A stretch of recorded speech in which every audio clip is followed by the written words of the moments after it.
call to order. Good morning, ladies and gentlemen. Before proceeding further, I would like to remind members that masks are to be worn by all attendees at the times when indoors, except when directly addressing a meeting.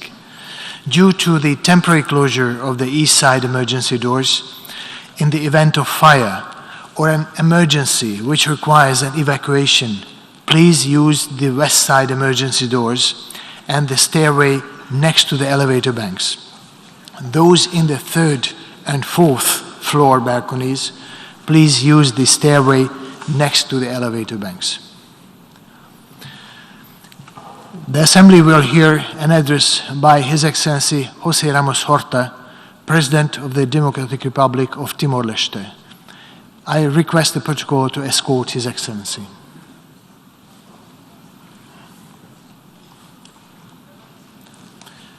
On behalf of the Excellency, I have the honor to welcome His Excellency José Ramos Horta, President of the Democratic Republic of Timor-Leste, and to invite him to address the Assembly.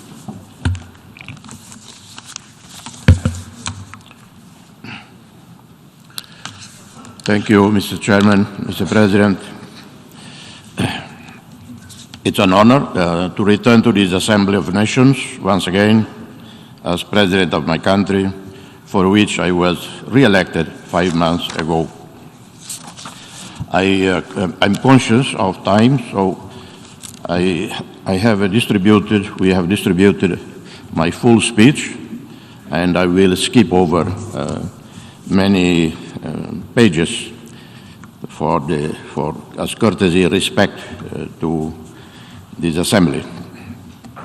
Like almost every country on the planet, Timor-Leste endured multiple climate change catastrophes, prolonged dry season, followed by floods, the COVID-19 pandemic, and now the global economic impact of Russia-Ukraine-NATO confrontation. We had minimal direct impact of the COVID-19 pandemic in terms of hospitalizations and fatalities. More children died of dengue than COVID-19. But the policies we undertook to prevent the spread of this insidious virus, such as curtailing free movement of people and goods, inevitably impacted on the livelihood of rural and urban people across the country. Farmers and traders suffered the most.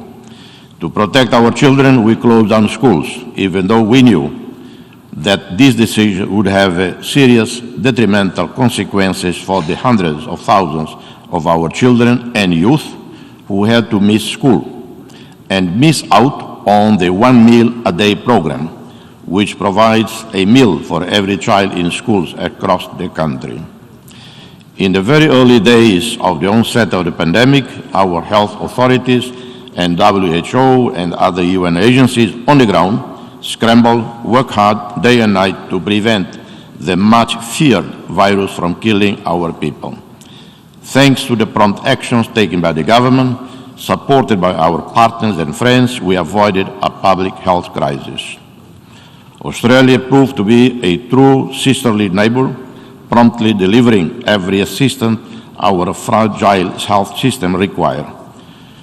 We are deeply grateful for the speedy, generous action taken by the Australian government in deploying medical specialists, ventilators, and intubation equipment, training local staff.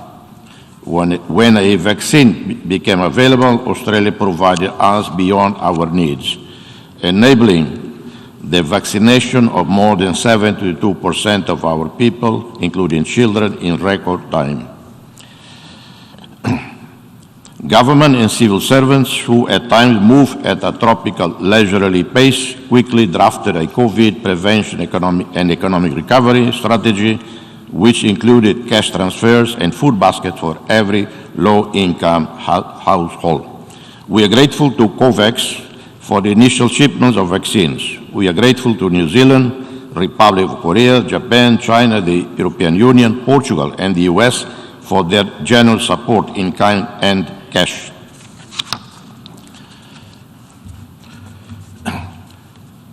In a world plagued with conflicts and man-made catastrophes, from Myanmar to Afghanistan to Yemen to Ukraine, Timor-Leste is an oasis of tranquility.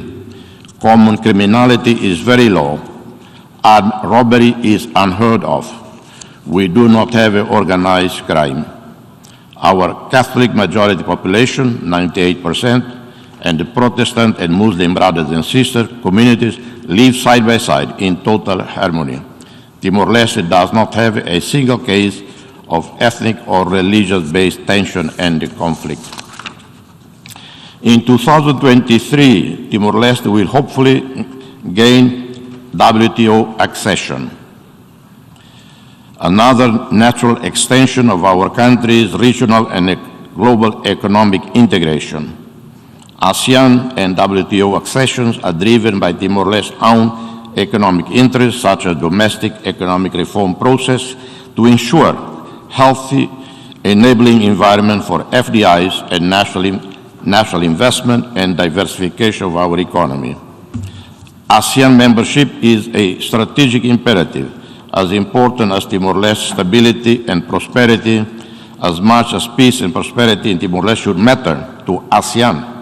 As much as peace and prosperity in our neighborhood benefits all, conflicts or threats of and risks originating in one country inevitably impact on others. At independence 20 years ago, we had only 20 medical doctors. Today, we have more than 1,200 doctors for a population of 1.5 million. These would not have been realized without Cuban solidarity. At independence 20 years ago, life expectancy was less than 60. Now, a Timorese woman can expect to live beyond 71 years of age. Connectivity will surge in the next 3-4 years, as Timor-Leste will be linked by several submarine cables to Australia, Indonesia, and beyond. As it is, we already have a high percentage of mobile and social media users, and we are experimenting in the exciting digital and e-government. Excellencies, I wish now to touch upon 3 matters of profound concern. The extremely serious food crisis affecting millions of people in Africa and Asia. That's one issue. I hope that all have read carefully the letter of our esteemed Secretary General dated 13 August 2022, addressed to all heads of state, which provides with clinical precision exact figures on the number of our fellow human beings, women and children, youth and elderly, in several African countries, in Yemen and Afghanistan. The World Bank Food Commodity Price Index, which reached a record high in nominal terms during March-April 2022, went up by 15% between April and May 2022, and is more than 80% higher than 2 years ago. Add to this the recent devastating floods in Pakistan, inflicting heartbreaking suffering on over 30 million people. Aid to poorer countries of the South should not be cancelled out to be reallocated to address the refugee crisis caused by the war in Ukraine. In 2015, donor countries reallocated their ODA commitments to the North African, Syrian, Afghan, and Iraqi refugee crisis flowing into Europe, causing an estimated 15% drop in total aid. The potential for a diversion of aid now is even greater, after $345 billion were estimated as needed for the reconstruction of Ukraine. We must ensure that the Ukrainians are supported, but not at the expense of unity with the many struggling people in other nations. In the aftermath of the 2008-2009 subprime crisis, which had knock-on effect across the globe, hundreds of billions of dollars were quickly mobilized to rescue exposed European and American banks. Draconian fiscal austerity measures in the forms of cuts in public expenditure and higher taxes were forced upon the workers and middle class in the crisis-affected Western countries. But rarely are we able to inspire the rich to show the same level of compassion and wisdom towards the poorer South. I always believe that we are part of the great human family, yet some seem to feel that we are not really equal. We are not part of the same human family. since part of the world lives in dazzling citadels while their billions of distant relatives live in poor global neighborhoods. The Western countries and others started off on high moral ground in confronting Russia's invasion of Ukraine, but may end up losing the support of the developing world, which after all are 80% of the global population.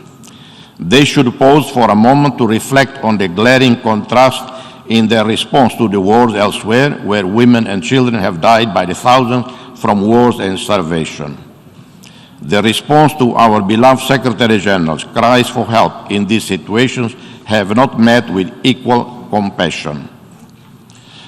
And we are now faced with ruinous situations in terms of the rising cost of living for the poor. This has already resulted in riots in Sri Lanka, Peru, Kenya, and most recently in Haiti. Low-income countries were able to spend only a fraction of the amount spent by the high-income countries on COVID-19 stimulus packages. 20% of GDP for high-income countries, 6% for middle income, and 2.5% for low income.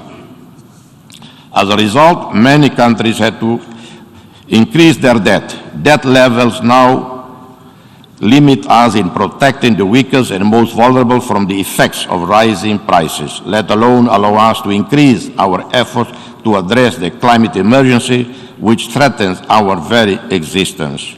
The number of developing countries in debt distress or at high risk has doubled since 2015 to 60%. But equally, I want to address our cries for solidarity and fraternity to the billionaires and the trillionaires of Asia, Africa, and Latin America. There is more liquidity in Asia than in Europe and USA combined. It is time for the richest families and corporations of the so-called Global South to gather in a historic summit hosted by our esteemed Secretary General to commit themselves to a vision and plan of action to rid Asia, Africa, and Latin America of extreme poverty, child malnutrition, provide clean water and sanitation to every poor community, vaccines, basic public health, better education facilities, and better housing with renewable energy and connectivity for better access to education and business. This can be done by the rich of the Global South. All it requires is vision, great hearts, audacity, and understanding that investing on the poor of our own countries, we're investing in peace. Lastly, I want to talk about the situation in Myanmar. The people of Myanmar feel abandoned, betrayed by the so-called international community. They ask why the difference in treatment, prompt and extremely generous support for Ukrainian civilians and refugees, so much sophisticated military support for Ukraine resistance, and such a mute reaction to the war waged against the people of Myanmar. The Myanmar conflict is impacting the security and stability of neighboring countries. It may escalate. There has to be dialogue by all involved in the conflicts in Ukraine and Myanmar and in other crises around the world. The Tatmadaw cannot claim it is defending itself from external aggression. In the Ukraine conflict, Russia and Ukraine should clear the ports and sea routes and allow normal resumption of permitted international shipping activities, following on the breakthrough in the grain and fertilizer agreements brokered by the Secretary General. As there are extremely limited number of credible neutral global leaders, the UN Secretary General and High Envoys of his choice should work hard day and night to reach a humanitarian ceasefire agreement and a provisional peace agreement. The ultimate goal will have to be a comprehensive, permanent peace agreement. What it should be aimed now is a temporary cessation of troop movements, military action, humanitarian air and land corridors, and zones for unimpeded humanitarian assistance, and resumption of export and import activities. Russia, Ukraine, and NATO countries have to swallow their pride, review their past policies that led to this mutual suicide, back away from each other's borders. Let Ukrainians rebuild their lives, their country and lives. Let Russians retreat with security to their borders. I thank you, Your Excellency. On behalf of the Assembly, I wish to thank the President of the Democratic Republic of Timor-Leste for the statement just made. And I request Protocol to escort His Excellency. The Assembly will hear an address by His Excellency Paul Henry Sandaogo Dafmiba, President of FASO, Head of State, President of the Council of Ministers of Burkina Faso. I request protocol to escort His Excellency.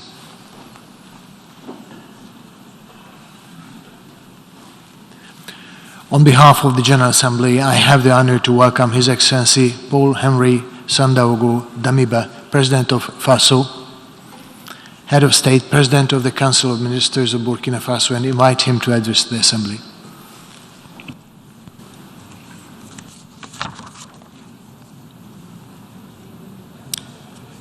Monsieur le Président, President, Monsieur le Secrétaire général des Nations Unies, Secretary General of the United Nations, Mesdames et Messieurs les chefs de ladies and délégation, gentlemen, heads of delegation, distingués délégués, distinguished delegates, Mesdames et Messieurs, ladies and gentlemen. Monsieur le Président Zaba Kourouzi, President je voudrais, Zab avant tout Shaba propos, Kourouzi, vous adresser mes at vives the et outset, I chaleureuses should like to félicitations congratulate you pour votre brillante warmly élection for your à la election présidence de la to 77e the session presidency of the ordinaire 77th session de l'Assemblée générale the de General l'Organisation Assembly des Nations Unies. of the United Nations. J'ai l'assurance que votre grande I am expérience, sure that your great votre bonne experience, connaissance du système des Nations Unies knowledge of the et United votre Nations engagement system bien connu en faveur de your la diplomatie commitment multilatérale to multilateral diplomacy seront le gage du succès de votre mandat. will ensure the success of your Je mandate. puis à présent vous assurer du plein soutien Allow me to assure you de la of délégation du the Burkina full Faso support of the delegation dans of Burkina Faso l'exercice de votre lourde charge et in pour le succès. exercising your nos mandate travaux. and Mes achieving success in félicitations your vont work. également à l'endroit de I votre also prédécesseur, congratulate your predecessor, Monsieur Abdullah Shahid, Mr. Abdullah Shahid, pour la manière remarquable avec laquelle for the remarkable way il a présidé les travaux in which de he la 76e session presided over the work ordinaire of the de 76th l'Assemblée session générale. of the General Assembly. À Monsieur Antonio Guterres, secrétaire général de To Monsieur l'Organisation des Antonio Nations Guterres, Unies, the Secretary General of the United je Nations, réaffirme solennellement I hereby la reaffirm reconnaissance du Burkina Faso the pour son gratitude of engagement Burkina Faso constant, for his constant résolu et commitment, renouvelé always faveur de la resolute paix, and renewed de la to sécurité et achieve du peace, développement. security and development.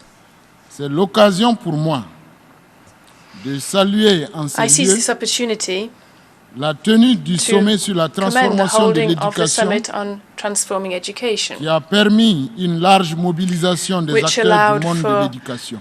mobilization amongst all stakeholders in the world of espérer education, and Que l'engagement I des uns et cherish des the hope autres that dans la commitment mise on en all œuvre des sides towards conclusions de ce implementing sommet the conclusions of this summit contribuera à will accélérer de contribute façon to significative significantly les accelerating progrès vers une éducation de qualité progress pour towards tous, high-quality en education for all, particulier dans les pays du Sud. particularly in the countries of the South. Monsieur le Président, Mesdames et Messieurs, le President, thème général de la ladies and 77e gentlemen, session, The theme de of the l'Assemblée 77th générale, session of the General Assembly je cite, une nouvelle ère, is des solutions porteuses de changement a pour new relever era des of défis solutions interdépendants, fin de citation, to interlocking challenges. révèle pertinemment l'urgence et le devoir de And responsabilité this historique reveals the urgency des acteurs of the politiques, historic économiques et responsibility of sociaux de notre temps economic, social and political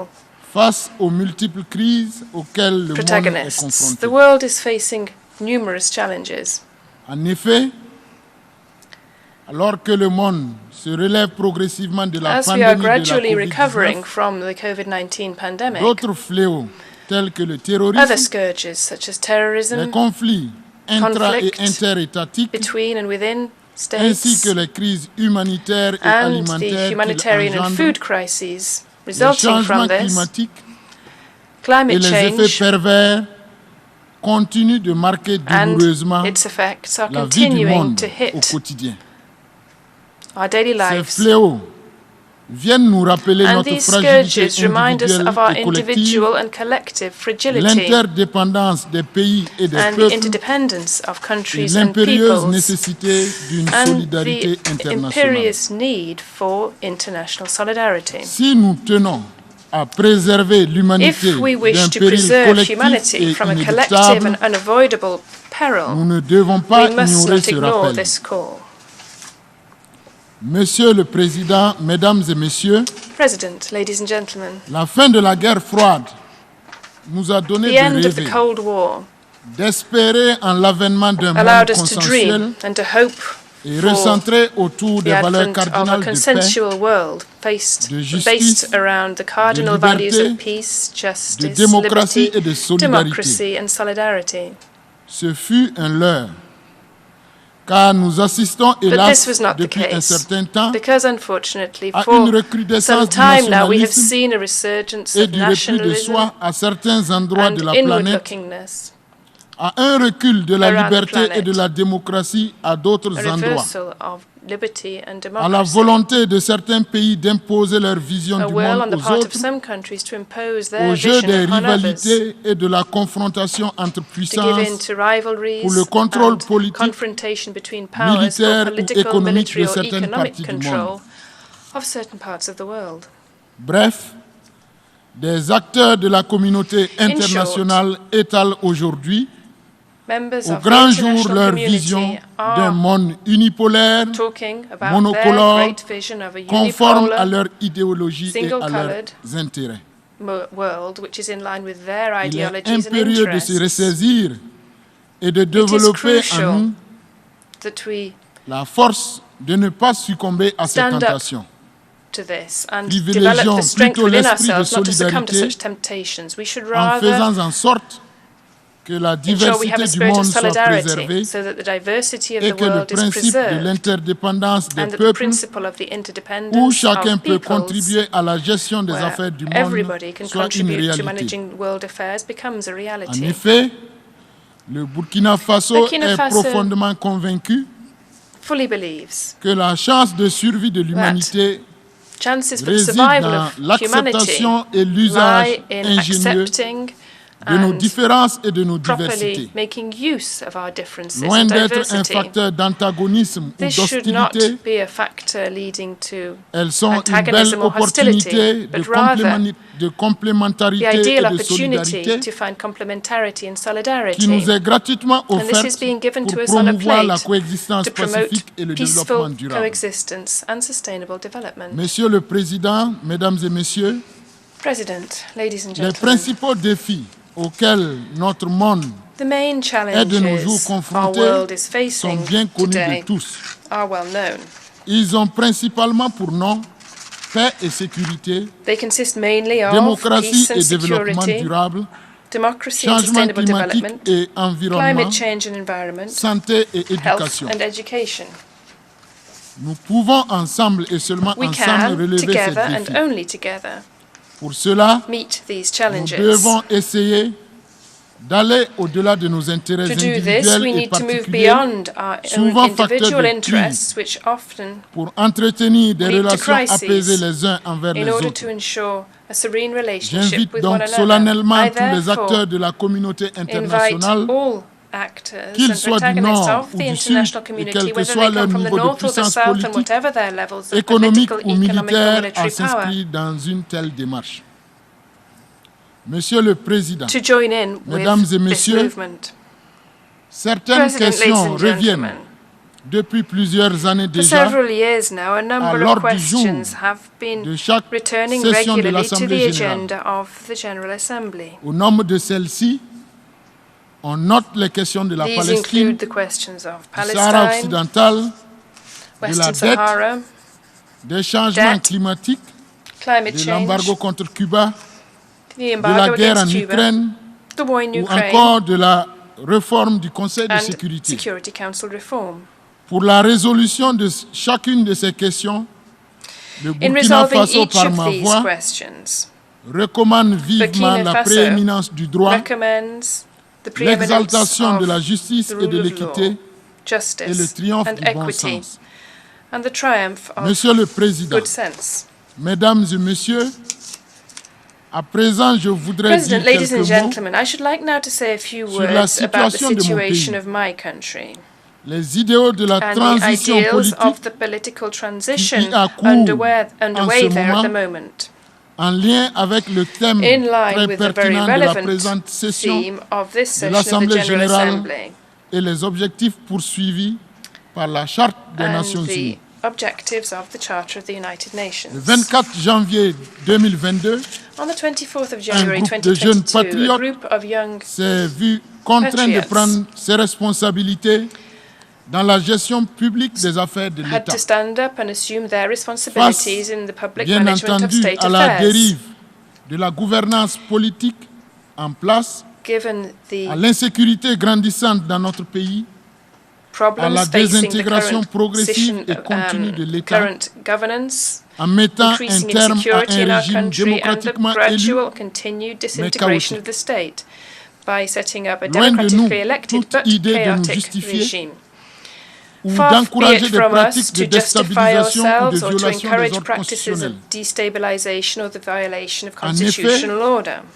Si dans l'absolu, le mouvement du 24 Indeed, janvier dernier est whilst illégal the movement of the et peut 24th of être January répréhensible is au regard des illegal principes in chers aux absolute Nations terms Unies and perhaps et à la reprehensible in communauté terms of the internationale dans principles son held ensemble, dear to the United Nations and the nous international pensons que community as cette a whole, interruption we de do l'ordre believe that constitutionnel this interruption of au regard de ce constitutional qui order, prévalait était nécessaire given et the prevailing indispensable. situation, was necessary and Elle indispensable. était surtout It was, une above question all, de survie an pour issue notre of nation. survival for our C'est nation. pourquoi ce mouvement axé sur la Which is why sauvegarde du this territoire et la movement, refondation centered upon a connu safeguarding une and légitimité recasting our populaire territory, réelle met dans true l'opinion popular publique legitimacy de notre within pays. public opinion of our country. Ces enthousiasmes et adhésions This populaires enthusiasm and prévalent public encore support aujourd'hui still à prevail l'endroit des autorités de la transition que with je regard conduis to the depuis maintenant 8 transitional mois. authorities who I have now been leading for 8 months. En effet,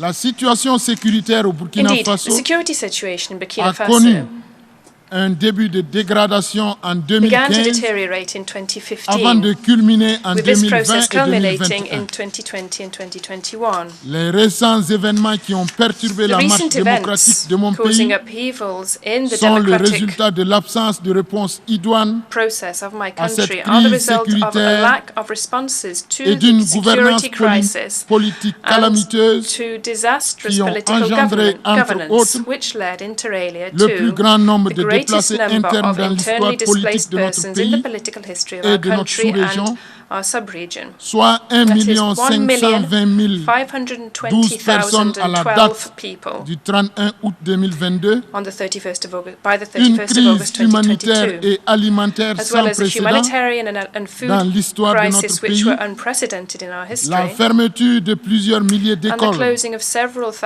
un thousand demi-million schools d'élèves and privés, 500,000 d'enseignement et pupils d'éducation, deprived of teaching and un education, marasme économique and an induit economic par le abyss ralentissement, caused by sinon the l'arrêt de slowdown or plusieurs indeed activités the économiques halting of a number of economic telles que activities such l'exploitation as mining, minière, le tourisme, tourism, l'hôtellerie, catering l'agriculture, sector, agriculture, l'élevage, le transport, livestock, etc. transport, and so on. Ces difficultés sommairement décrites These difficulties, s'inscrivent dans un contexte described sécuritaire so briefly sous-régional here, are part of a marqué sub-regional par des security attaques context des which is différents affected groupes by terroristes attacks from qui évoluent dans numerous le Sahel, terrorist groups in the Sahel, notamment le Sahel particularly central, the central Sahel qui region, comprend which le Burkina includes Faso, Burkina Faso, le Mali et le Mali, Niger. and Niger.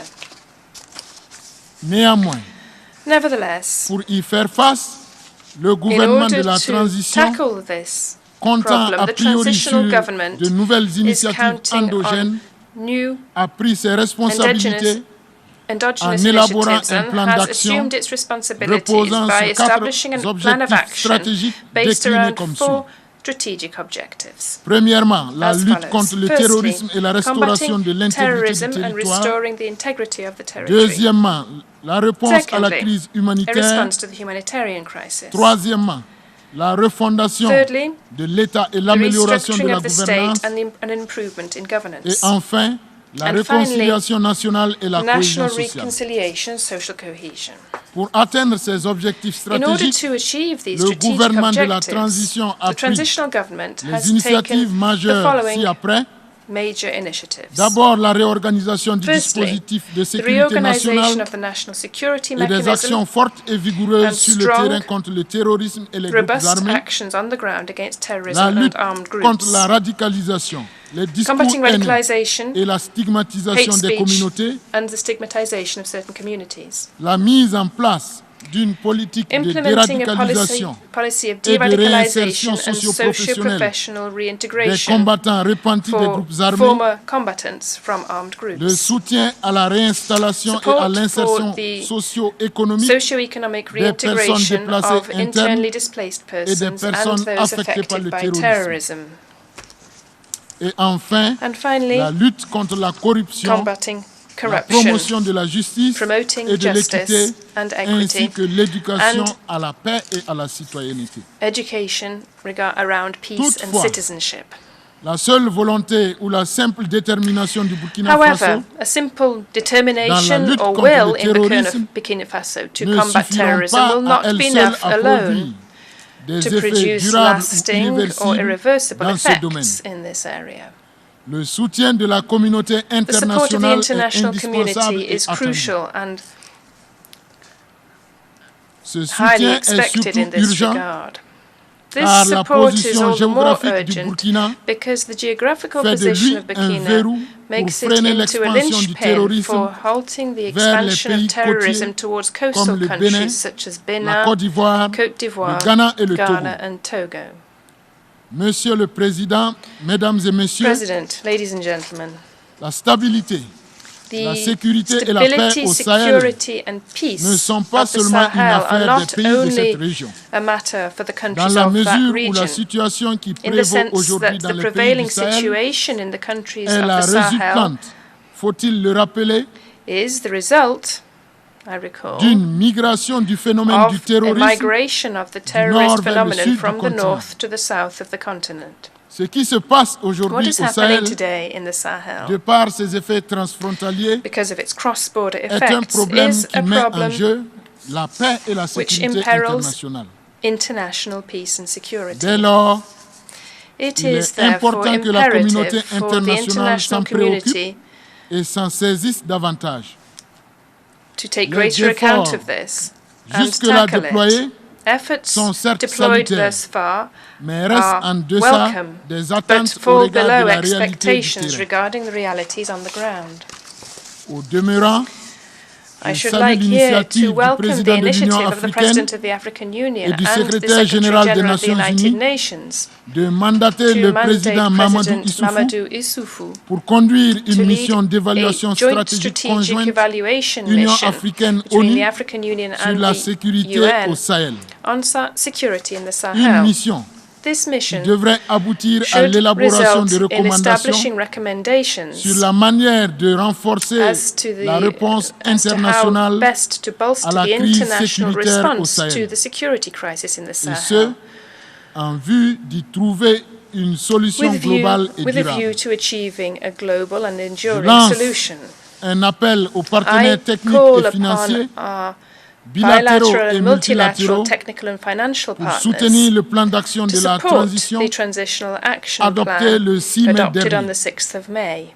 Le Burkina Faso Burkina espère un Faso appui de ses hopes to partenaires receive au support développement from these development partners afin de combler so as to un gap d'environ close 4 the gap of milliards around 4 millions de dollars $575 US million sur un US budget dollars total out of a de total 18 budget milliards of 18 64 millions de dollars US. 64 million US dollars.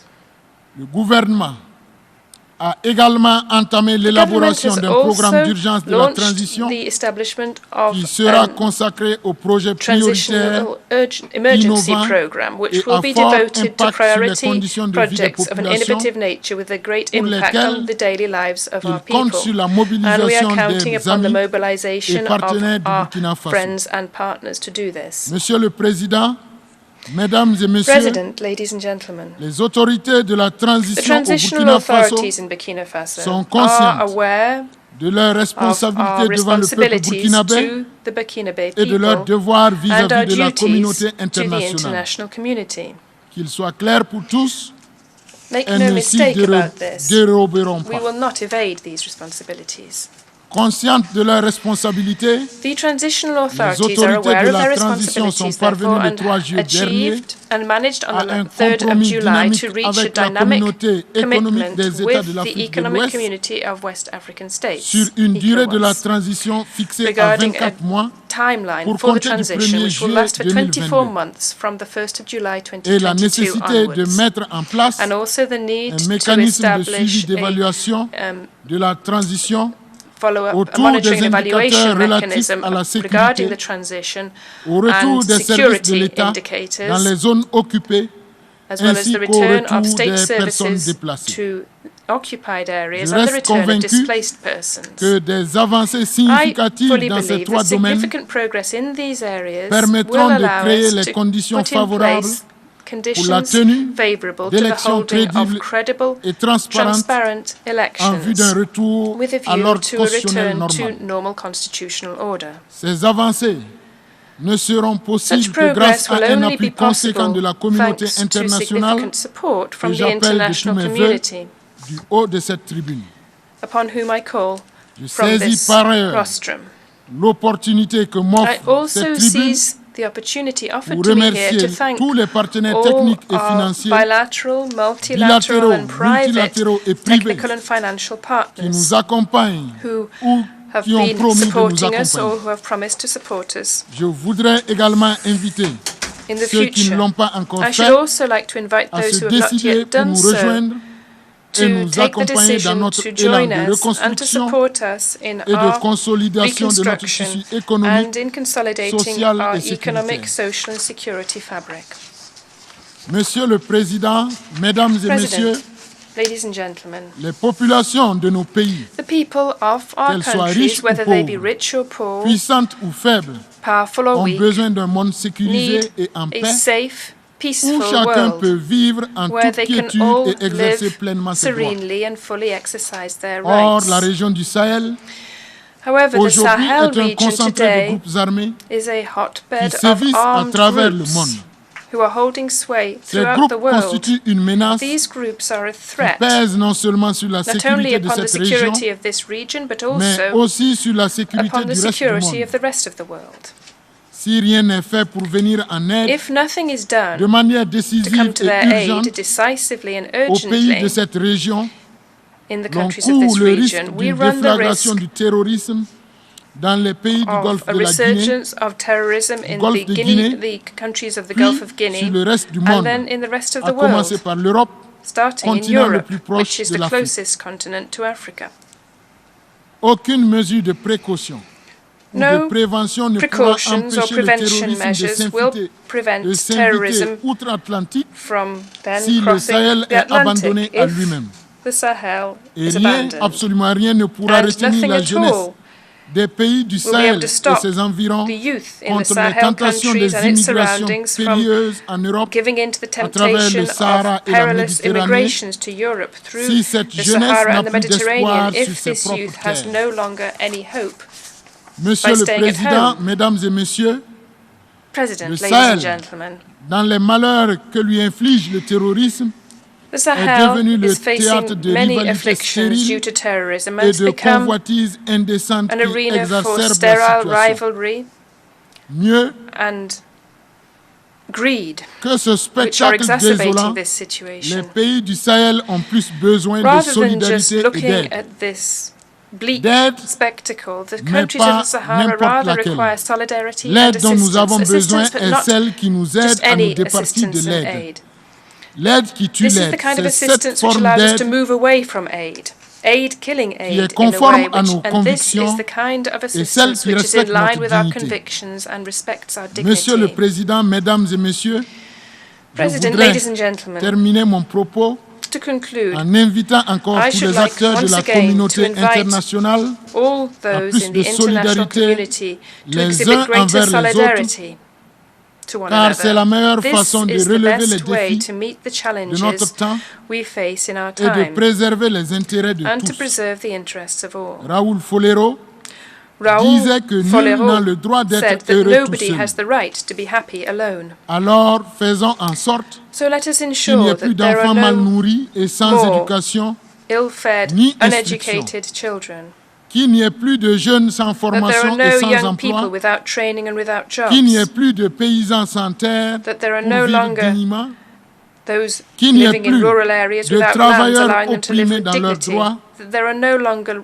que workers who are l'abondance oppressed and lose their rights, des uns ne soit pas la cause du that dénuement abundance for des autres, some does not mean que la lean years force for ne others, prévale pas sur la vérité et la that justice, force does not prevail over et truth enfin and justice, que les raisons de notre and égoïsme finally ne that our l'emportent jamais sur selfishness les exigences never de la dignité de l'homme et du peuple. predominates over dignity for Le Burkina Faso, humankind and for all peoples. je vous en conjure, ne ménagera aucun I effort can assure you that Burkina pour Faso will apporter spare sa no contribution efforts to provide its à contribution to l'édification d'un building monde a meilleur, better, more paisible, peaceful and solidaire et prosperous world prospère. in solidarity. Je vous remercie. I thank you. On behalf of the Assembly, I wish to thank the President of FASO, Head of State, President of the Council of Ministers of Burkina Faso for the statement just made, and I request the protocol to escort His Excellency. The Assembly will hear an address by His Excellency Nikos Anastasiadis, President of the Republic of Cyprus, and I request the protocol to escort His Excellency. On behalf of the General Assembly, I have the honor to welcome His Excellency Nikos Anastasiadis, President of the Republic of Cyprus, and to invite him to address the Assembly. Mr. President, Excellencies, ladies and gentlemen, with only a few months left of my 10-year tenure in office, I stand before you to address the plenary session of the General Assembly for the very last time. I would have wished nothing more than for this address to have been a reflection of positive developments in what humanity has had to face or is facing. Like all of you, I would like to have applauded the results of the implementation either of the provisions of the UN Charter or of the decisions and resolutions of the General Assembly and the Security Council, which would have assured that any threats or attempts to bring into question the sovereignty, territorial integrity of any UN member state had been brought to a complete halt or minimized. That long-standing conflicts, disputes have been resolved or were in the process of being resolved in accordance always with the decisions and resolutions of the United Nations. That the need for the organization's reform would have led to the effective prevention of new threats and challenges to world peace. That through its new role, the UN would have implemented projects to effectively combat hunger and to improve the living conditions of hundreds of millions of people in dire need of aid. That the number of refugees and migrants forced to flee from their homes due to conflict or poverty would have been greatly reduced.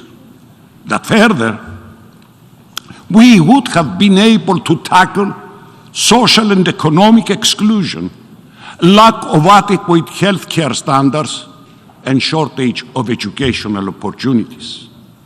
That sustainable development would have finally become a reality of all countries and regions in need by establishing the necessary political and socio-economic conditions which led to stability, economic growth, and institution building.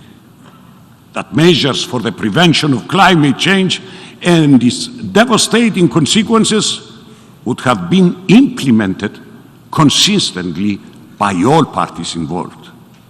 That terrorism and religious fundamentalism would have given way to tolerance and understanding. That the trillions of dollars spent on destructive weapons would instead have been spent on actions and programs aiming to bridge the gap between rich and poor states. And finally, that multilateralism would have been the guiding doctrine of all states. Your Excellencies, ladies and gentlemen, in addressing the General Assembly in 2018 and referring to the weakness of dealing with the same problems, I had wondered, and I'm quoting, how is it then that we come back again and again, year after year, as a kind of ritual, to attest to the dismal lack of effectiveness for some and the embellishment attempt for others, for what is in fact our inability to fulfill the aims of the UN Charter. And I was continuing, why do the decisions of the Security Council remain in their overwhelming majority sheer certificates attesting violations? Why is international law and international agreements not implemented? Why do strategies and programs aiming at creating better conditions for people that are suffering remain wishful thinking? Esteemed friends, although I'm well aware that what I am about to say is well known to all of you, for the sake of history, I cannot but relay some truths which are leading to a declining path and gradual loss of credibility of the United Nations, an organization which was formed right after the Second World War to prevent new disasters, provide protection and hope to those in need of effective protection and action against all the challenges I have already mentioned. I know that what I'm saying may be outside the bounds of diplomatic etiquette, but I do believe that the obligation of each leader before history is not to overlook failings and shortcomings in favor of wishful thinking or flattery.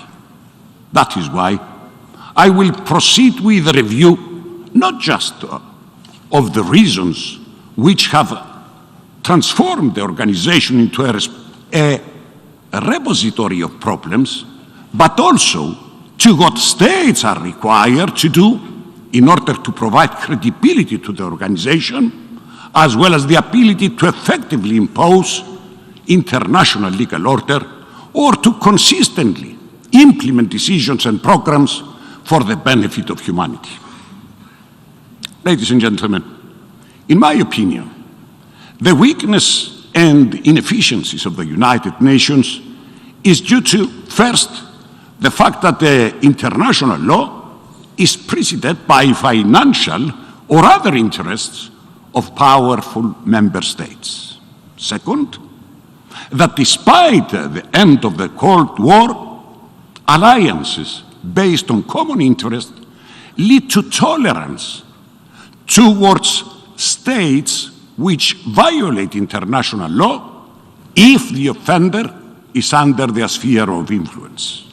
Third, the resurgence of hegemonic tendencies by some states with the aim of creating new empires at the expense of smaller states and in violation of international law.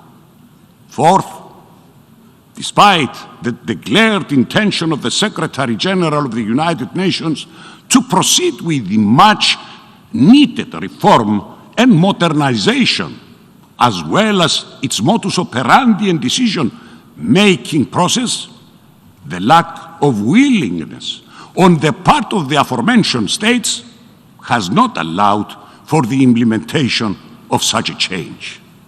And fifth, as a result of the same political expediencies, the United Nations, unfortunately, adopts an equal distance stance even when faced with the violation of decisions, resolutions, and defined scope and terms of reference specified to the Secretariat. This, my dear friends, results in emboldening offending states which not only disregard international law, but also create new precedents outside the framework of legality. Mr. President, I have set out the main reasons for the lack of effectiveness and also the weakness of the UN to live up to the expectations of billions of people. I know I may be considered as a romantic ideologist, but I believe that recent events and problems affecting the world do not leave any choice other than the taking bold but necessary decisions, such as identification of the causes that lead to unnecessary rivalries and conflicts, and renewal of our commitment to a global order based on international law. A global order which ensures that peace, security, human rights, and sustainable development remains the highest values which we undertake to preserve and hold. B, political will and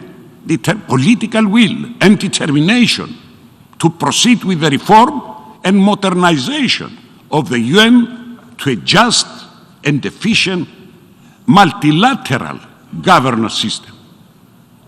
And this reform and modernization process becomes even more imperative and urgent with the imminent danger after 77 years of a new world war following the Russian aggression and the illegal invasion of Russia to Ukraine. Distinguished friends, my reference to the need for reforms, to the structure and implementation mechanism of decision taken by the UN does not only arise from my assessment as to other international problems, but also from what my country still endures and suffers as a result of the Turkish invasion of Cyprus in 1974. It is with deep disappointment that I heard President Erdogan claiming that, and I quote, "As Turkey, we want all issues in the Aegean Sea and the Eastern Mediterranean to be solved with the framework of good neighborly relations and in conformity with international law." How ironic is it for the Turkish president to put forward such a claim when every day he threatens to overtake Greek islands, or when he commits thousands of violations of the airspace of the sovereign and neighboring country contrary to international law?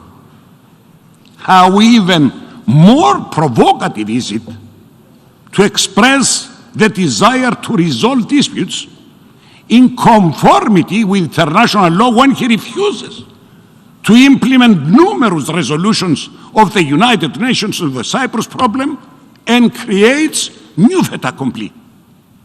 How much in conformity with international law is his refusal to abide by A, the General Assembly Resolution 3212 adopted in October 1974, which urges the speedy withdrawal of all foreign armed forces and foreign military presence and personnel from the Republic of Cyprus, and the cessation of all foreign interest in its affairs, interference in its affairs. B, a resolution which, endorsed by the Security Council Resolution 365 in December of the same year.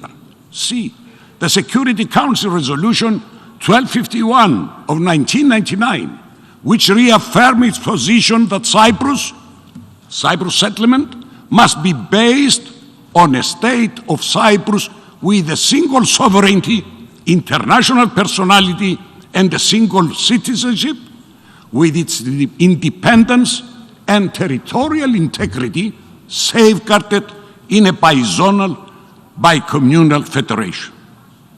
It also stressed that such a settlement must exclude union in whole or in part with any other country or any form of partition or secession. Mr. Erdogan last year claimed that efforts should concentrate on reaching a settlement based on the so-called realities on the ground, whilst this year he spoke about the need for everyone to see the truth and that there are two distinct states and two distinct peoples on the island today. And I am wondering, dear friends, as to which truth is he talking about. The truth that 37% of the territory of the Republic of Cyprus, an UN and EU member state, remains under military occupation. Excuse me. The truth that after the Turkish invasion of 1974, 1/3 of the Greek Cypriots were forced to leave their ancestral homes.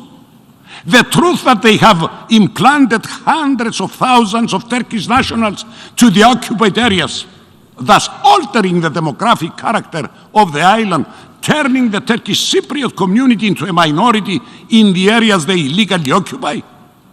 The truth that Turkey has established an illegal entity in the occupied areas which is under its absolute political, economic, social, cultural, and religious control. An illegal entity, bear in mind, described by the European Court of Human Rights as a subordinate local administration of Turkey. Another question, the truth that Turkey tries to equate the state, the internationally recognized Republic of Cyprus, with the illegal secession entity. The truth that the above proclamation of the purported secession had been condemned by the Security Council and considered legally invalid.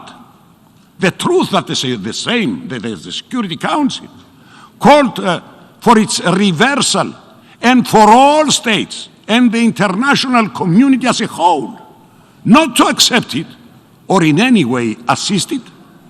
The truth that they are trying to change the status of the fenced city of Famagusta, contrary to the UN Council resolutions 550 and 789.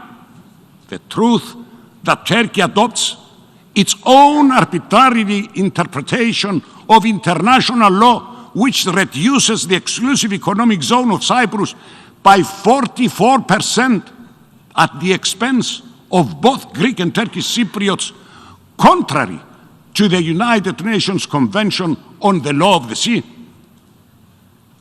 Mr. President, ladies and gentlemen, as I have noted earlier, when decisions or resolutions based on international law are not to be implemented or enforced, then these, rightly so, could be perceived as fostering or even rewarding arbitrariness. This is actually what we are witnessing today with the Cyprus problem. Turkey, which systematically violates international law, calls on the international community to recognize its illegal fait accompli. Esteemed friends, unfortunately, this was the long-standing aim of Turkey ever since 1956. That is why, despite historical compromises by the Greek Cypriot side, all efforts on reaching a settlement of the Cyprus problem failed as a result of the intransigent stance and irrational demands of Turkey. The latest example being the conference on Cyprus held at Grand Montana in July 2017, during which, as regards the internal aspects of the Cyprus problem, the UN Secretary General assessed in his report on 28 September 2017 that and I quote, "the core outstanding issues related to governance and power sharing remained few, and that by the time the conference closed, the sides had essentially solved the key issues of effective participation." Thus, while the aim of the Secretary General to reach a strategic agreement was within close reach, the reason of their successful outcome was Turkey's inflexible stance and insistence on maintaining the anachronistic Treaty of Guarantee, the right of intervention, and the permanent presence of troops. And I would like, dear friends, to recall the UN Secretary General's statement of June 2017, in which he stressed that progress in this chapter of security and guarantees is an essential element in reaching an overall agreement. Following a period of stalemate, and despite our disappointment, we undertook new initiative to resume the process from where it was let off at Grand Montana, culminating to the joint understanding reached with the UN Secretary General and the then Turkish Cypriot leader on November 25th, 2019, which reaffirmed the principles for the resumption of a new round of talks, namely the joint declaration of 11 February 2014, the prior convergences, and the six-point framework the UN Secretary General presents at Grand Montana. Regrettably, once again, Turkey undermined the prospect of resuming the negotiating process, and instead, in the meeting held in Geneva in April 2021, they presented their position for changing the agreed basis of a settlement from a federal solution to a two-state solution. Dear friends, nonetheless, our side undertook another initiative, which also led to a new joint meeting of the leaders of the two communities with the Secretary General in September last year, during which it was agreed that the Secretary General would proceed with the appointment of an envoy in order to deliberate with both sides and all interested parties so as to reach common ground for a new peace process to resume. Excuse me. Yet again, Turkey refused to uphold the said agreement. We also continue taking initiatives to break the impasse through a letter I had sent to the Turkish Cypriot leader in May 23 this year, by which I conveyed constructive proposals for the adoption of bold confidence building measures, of win-win confidence building measures, measures which unfortunately were immediately rejected by the Turkish Cypriot side, which submitted counter proposals in line with their aim for a two-state solution. Based on the above mentioned, I believe that it's clear that the Greek Cypriot community has exerted and will continue to exert every possible effort for the resumption of the talks in order to reach a settlement based on the United Nations resolutions.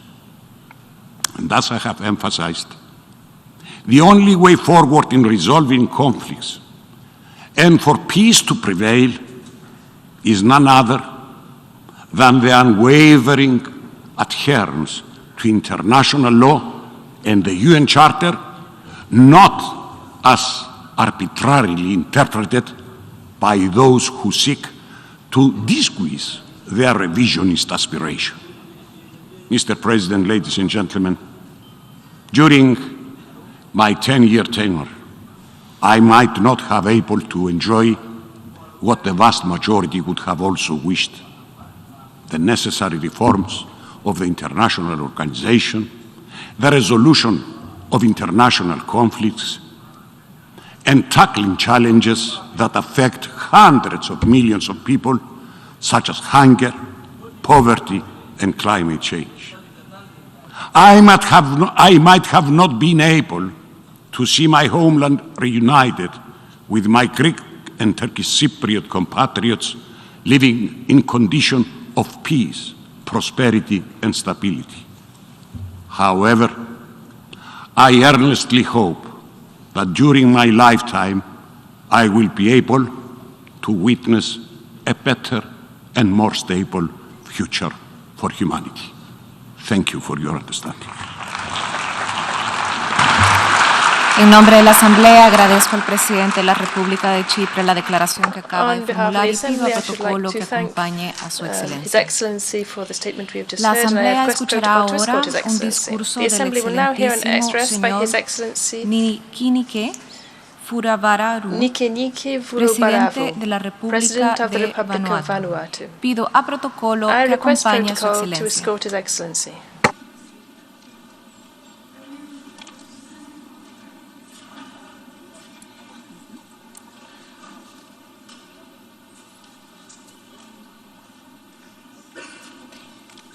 En nombre de la Asamblea General, tengo el honor de dar la bienvenida al excelentísimo señor Nikinike Furuvaravu, presidente de la República de Vanuatu, y de invitarlo a dirigirse a la Asamblea.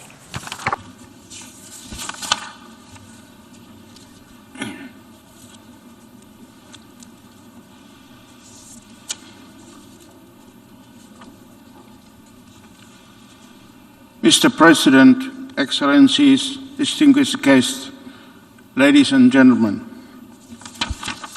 Mr. President, it is my great honor and privilege to speak for the first time as the President of the Republic of Vanuatu in this important body, the United Nations General Assembly. Let me start by congratulating His Excellency Sapa Korosi on assuming the presidency of the 77th session of the General Assembly. I assure you that during your tenure, my delegation will work closely with you to implement the agenda you set in this session. Mr. President, your vision for the United Nations 77th General Assembly is fitting to address the myriad of global issues that confront us today. I would also like to extend my sincere gratitude to His Excellency Abdullah Shahid for his stellar leadership as the President of Hope of the 76th session during an unprecedented and tumultuous year. Your inspiring work for humanity has left a strong impression here at the United Nations and around the world. Mr. President, today the world is facing a profusion of mounting challenges, many of which are inextricably linked. We are slowly recovering from the COVID-19 pandemic, but recovery is becoming ever more difficult with rising debt levels and the looming inflation caused by the supply chain disruptions and rise of prices of fuel and food resulting from the Russia-Ukraine crisis. These challenges pose a major risk of global recessions and add to the rising humanitarian crisis that we have already faced with.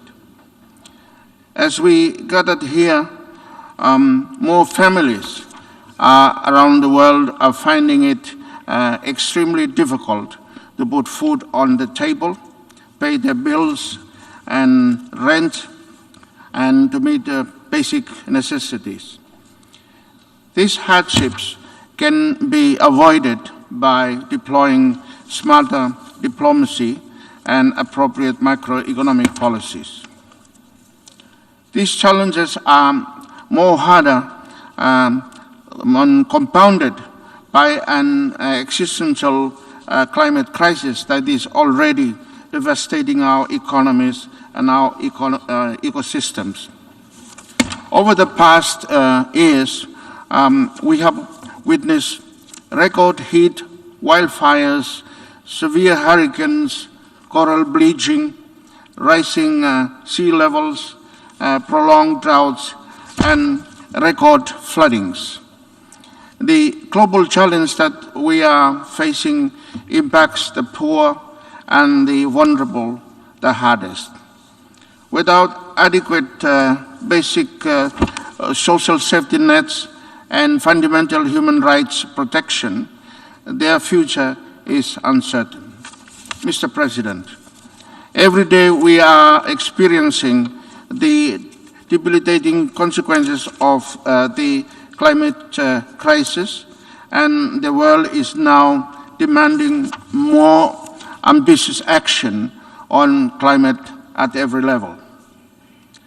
This emergency is of our own making, is now affecting all people, those from the poorest to the richest nations.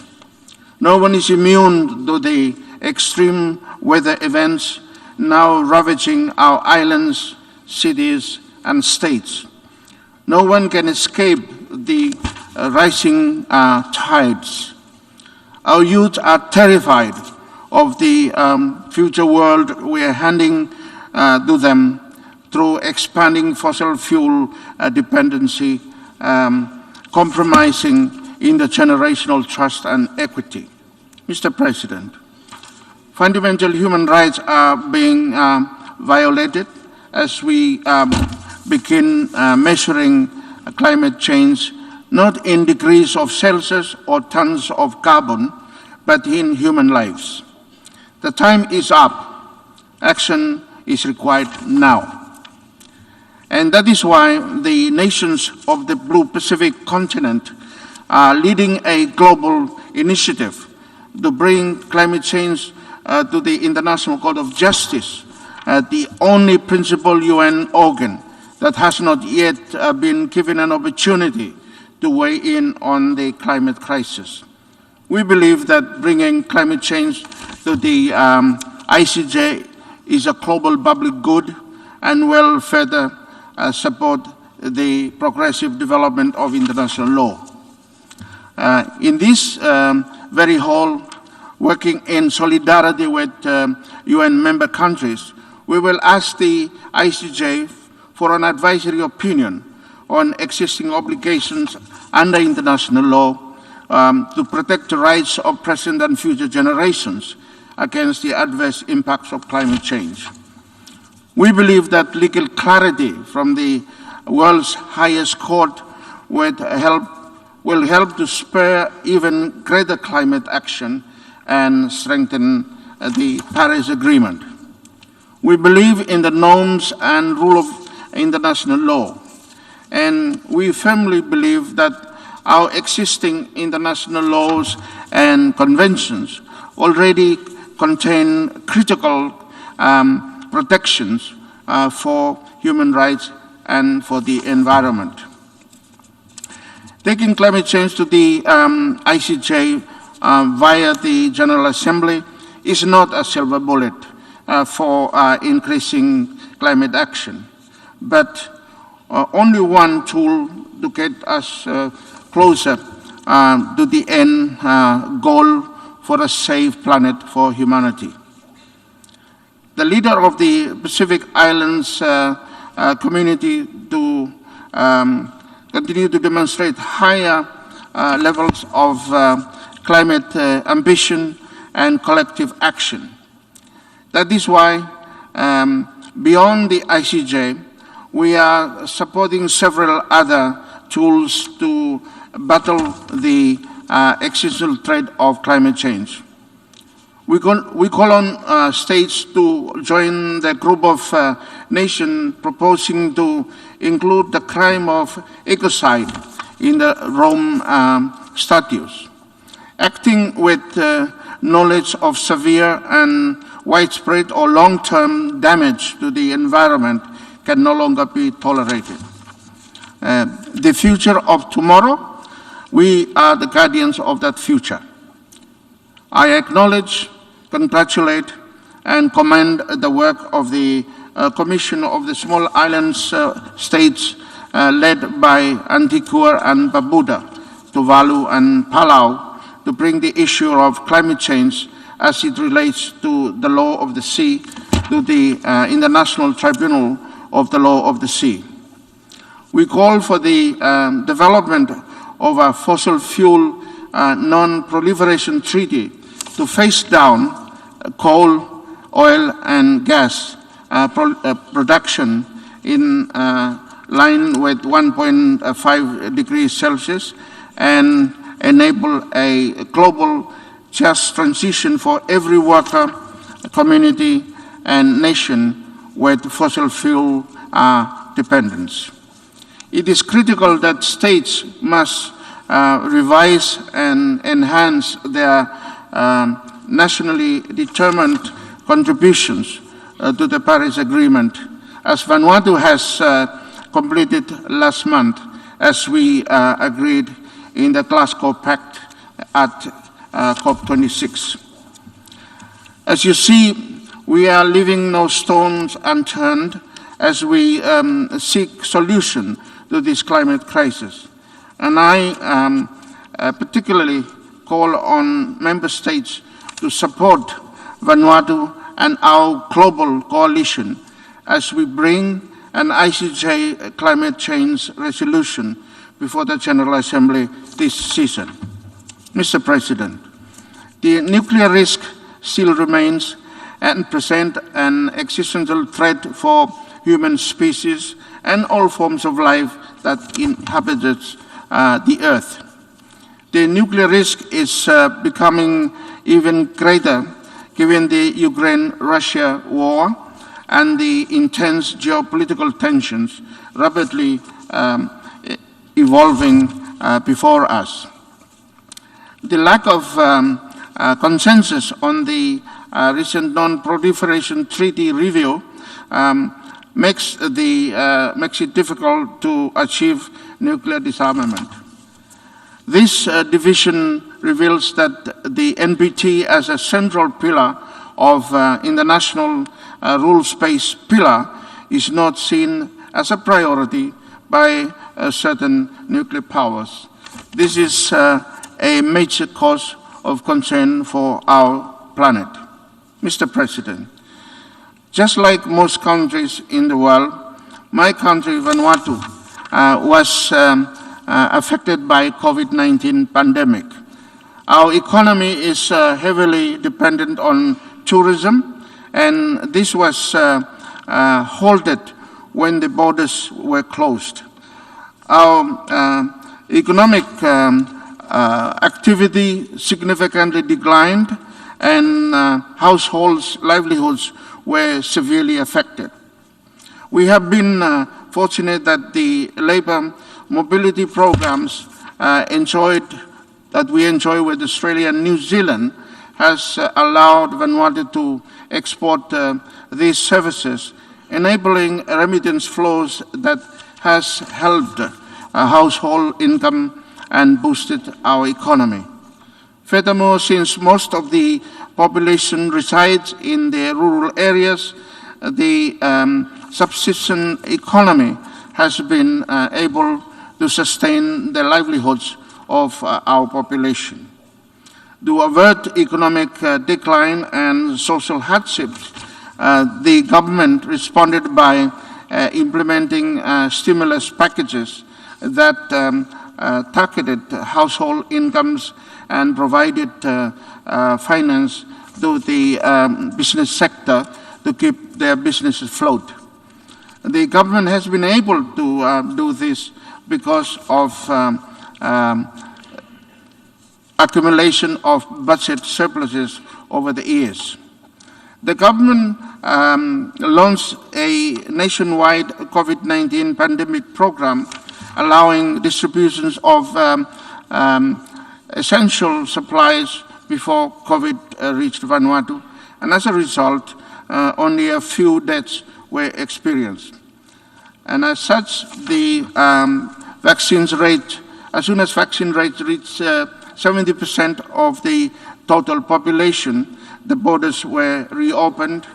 On this note, and on behalf of the government and people of Vanuatu, I would like to convey my gratitude to all our bilateral and multilateral partners that had assisted Vanuatu during this very difficult time.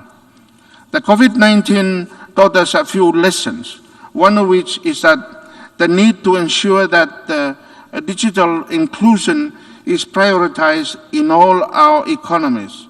As soon as our schools were closed in Vanuatu, it was difficult for many students to have online classes due to the lack of connectivity.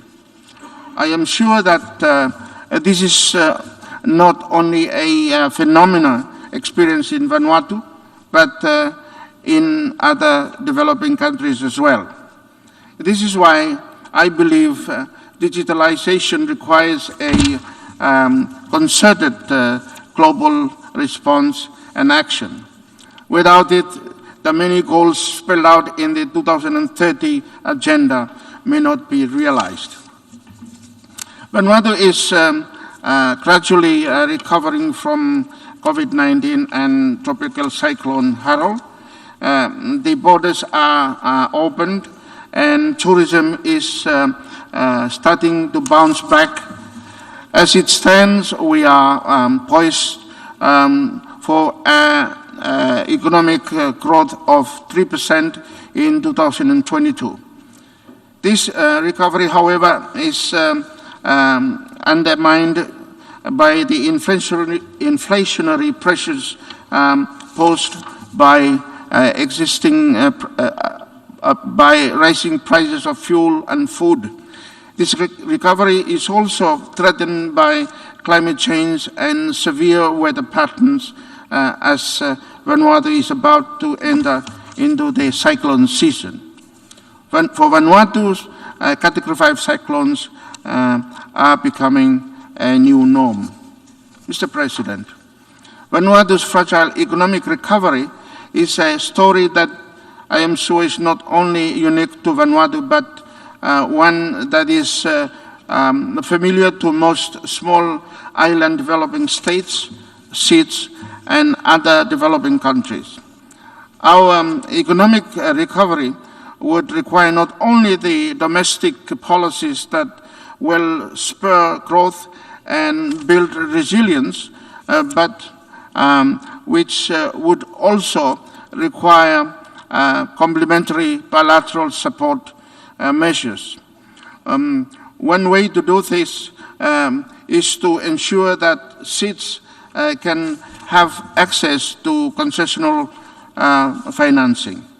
As we all know, the current international financial architecture and the criterion for concessional criterion for is inconsistent with current economic realities the SEEDs are facing. However, I am delighted to see that the Alliance of Small Island States are working with other United Nations members to craft a multi-dimensional vulnerability index with a view to access concessional financing. I join other leaders on calling on all UN members and in particular the development partners to support this very important initiative. Mr. President, our large blue ocean space has and will continue to present more complex issues that will affect the way we manage our people's livelihood. The 2050 strategy of the Blue Pacific continent sets out our region's long-term vision and aspirations, our North Star and guide to sustain a healthy, wealthy, and prosperous future for our generations to come. At this juncture, one issue that remains gradually complex since the birth of our nation is the unjustifiable and continuous colonial claim over our traditional sovereign waters. The rights of the indigenous people and their entire territorial waters within our region must be regained and installed in order to enable a sovereign state to shoulder and manage the ever-rising complexity for which the blue ocean space brings forth. In this context, the major security and political issue for my country, Vanuatu, remains the illegal claim of the Matthew and Hunter Islands. Mr. President, with human rights principles being so well embedded in the UN Charter, and despite countless pleas here in this august body, human rights violations continue globally across sovereign and disputed spaces. Here and across the wider Blue Pacific is no different. Drawing inspiration from the Secretary General's opening statement on Tuesday, global report cards will continue to remind our community that more still remains to be done. Mr. President, in closing, worsened by the deterioration in law and order in many areas around the world, the challenges before us are a somber reminder that we are still failing short from achieving the ideals envisioned by the UN Charter. The United Nations, as the heartbeat of multilateralism and global cooperation, remains well placed to address these challenges. I know that it can be done, but only if we trust one another and work together for the betterment of our common humanity. Our children are watching. Their future is in our hands. The time to act and lead is now. Thank you all for your attention. En nombre de la Asamblea, agradezco al presidente de la República de Vanuatu la declaración que acaba de formular y pido al protocolo que acompañe a su excelencia. La Asamblea escuchará ahora un discurso. La Asamblea escuchará ahora un discurso del excelentísimo señor Mahmoud Abbas, presidente del Estado de Palestina. Pido al protocolo que acompañe a su excelencia.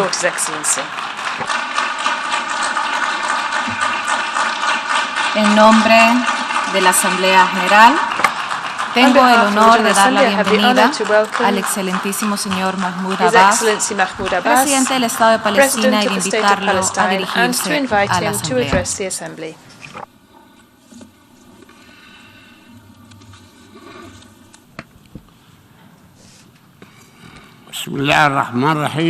In the name of God, the merciful, the سعادة compassionate, السيد شابا قروشي Your Excellency Chaba رئيس Korochi, الجمعية العامة President of للأمم the General المتحدة، Assembly, معالي السيد Your أنطونيو Excellency غوتيريش Antonio Guterres, الأمين العام للأمم Secretary General of the المتحدة، United Nations, السيدات والسادة ladies and رؤساء وأعضاء gentlemen, heads and الوفود، members of delegations, السلام عليكم may ورحمة the peace of الله God be upon you. وبركاته.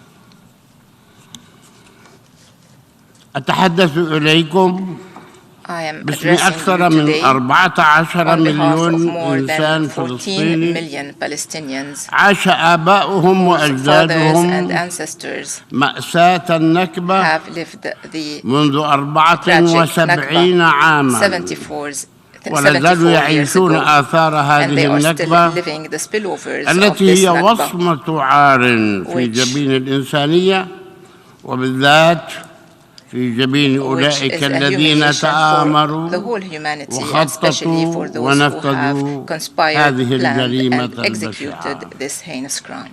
كما وأن أكثر من 5 More than ملايين 5 فلسطيني million Palestinians لا زالوا يقبعون تحت have الاحتلال been living العسكري under the الإسرائيلي Israeli military منذ occupation 54 for عاما. more than 54 years. وأقول لكم اليوم And I would like to باسم tell you today, الفلسطينيين on behalf of the الذين Palestinians, أفتخر بأنني whom واحد I am منهم proud to belong to, أن ثقتنا بتحقيق سلام our trust in قائم the على possibility العدل of والقانون achieving a peace الدولي based on justice مع and international law الأسف is بالطبع. unfortunately regressing بسبب السياسات because of the الاحتلالية Israeli الإسرائيلية. occupation policies. فهل تريدون أيها السيدات Do you والسادة want, ladies and أن gentlemen, يقتل to ما smother تبقى من whatever أمل في hope we still نفوسنا؟ have?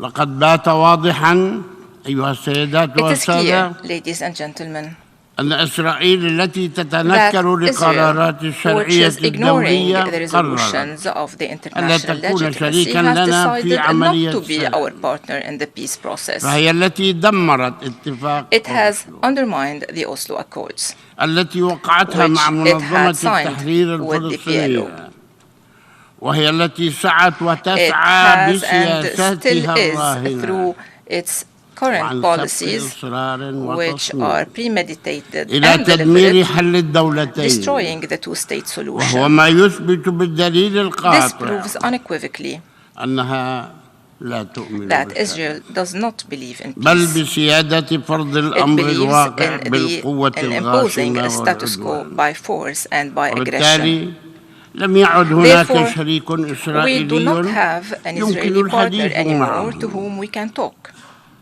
وهي بذلك Israel تنهي is العلاقة thus ending التعاقدية its contractual relation with us. وتجعل العلاقة بين دولة And it is فلسطين making the وإسرائيل relationship between علاقة the بين state of Palestine احتلال and Israel a relationship محتل. between an occupying state and an occupied وليس غير people. ذلك. Nothing more. وسوف لن نتعامل أيضا Therefore, نحن We will مع only إسرائيل deal إلا with على Israel هذا as such. الأساس، ونطالب And we call المجتمع upon the الدولي international community التعامل to معها deal with أيضا it as على such هذا as well. الأساس الذي اختارته هي. Israel has لم نختاره chosen نحن. that هي itself. التي We did اختارت not هذا make that الأسلوب. choice.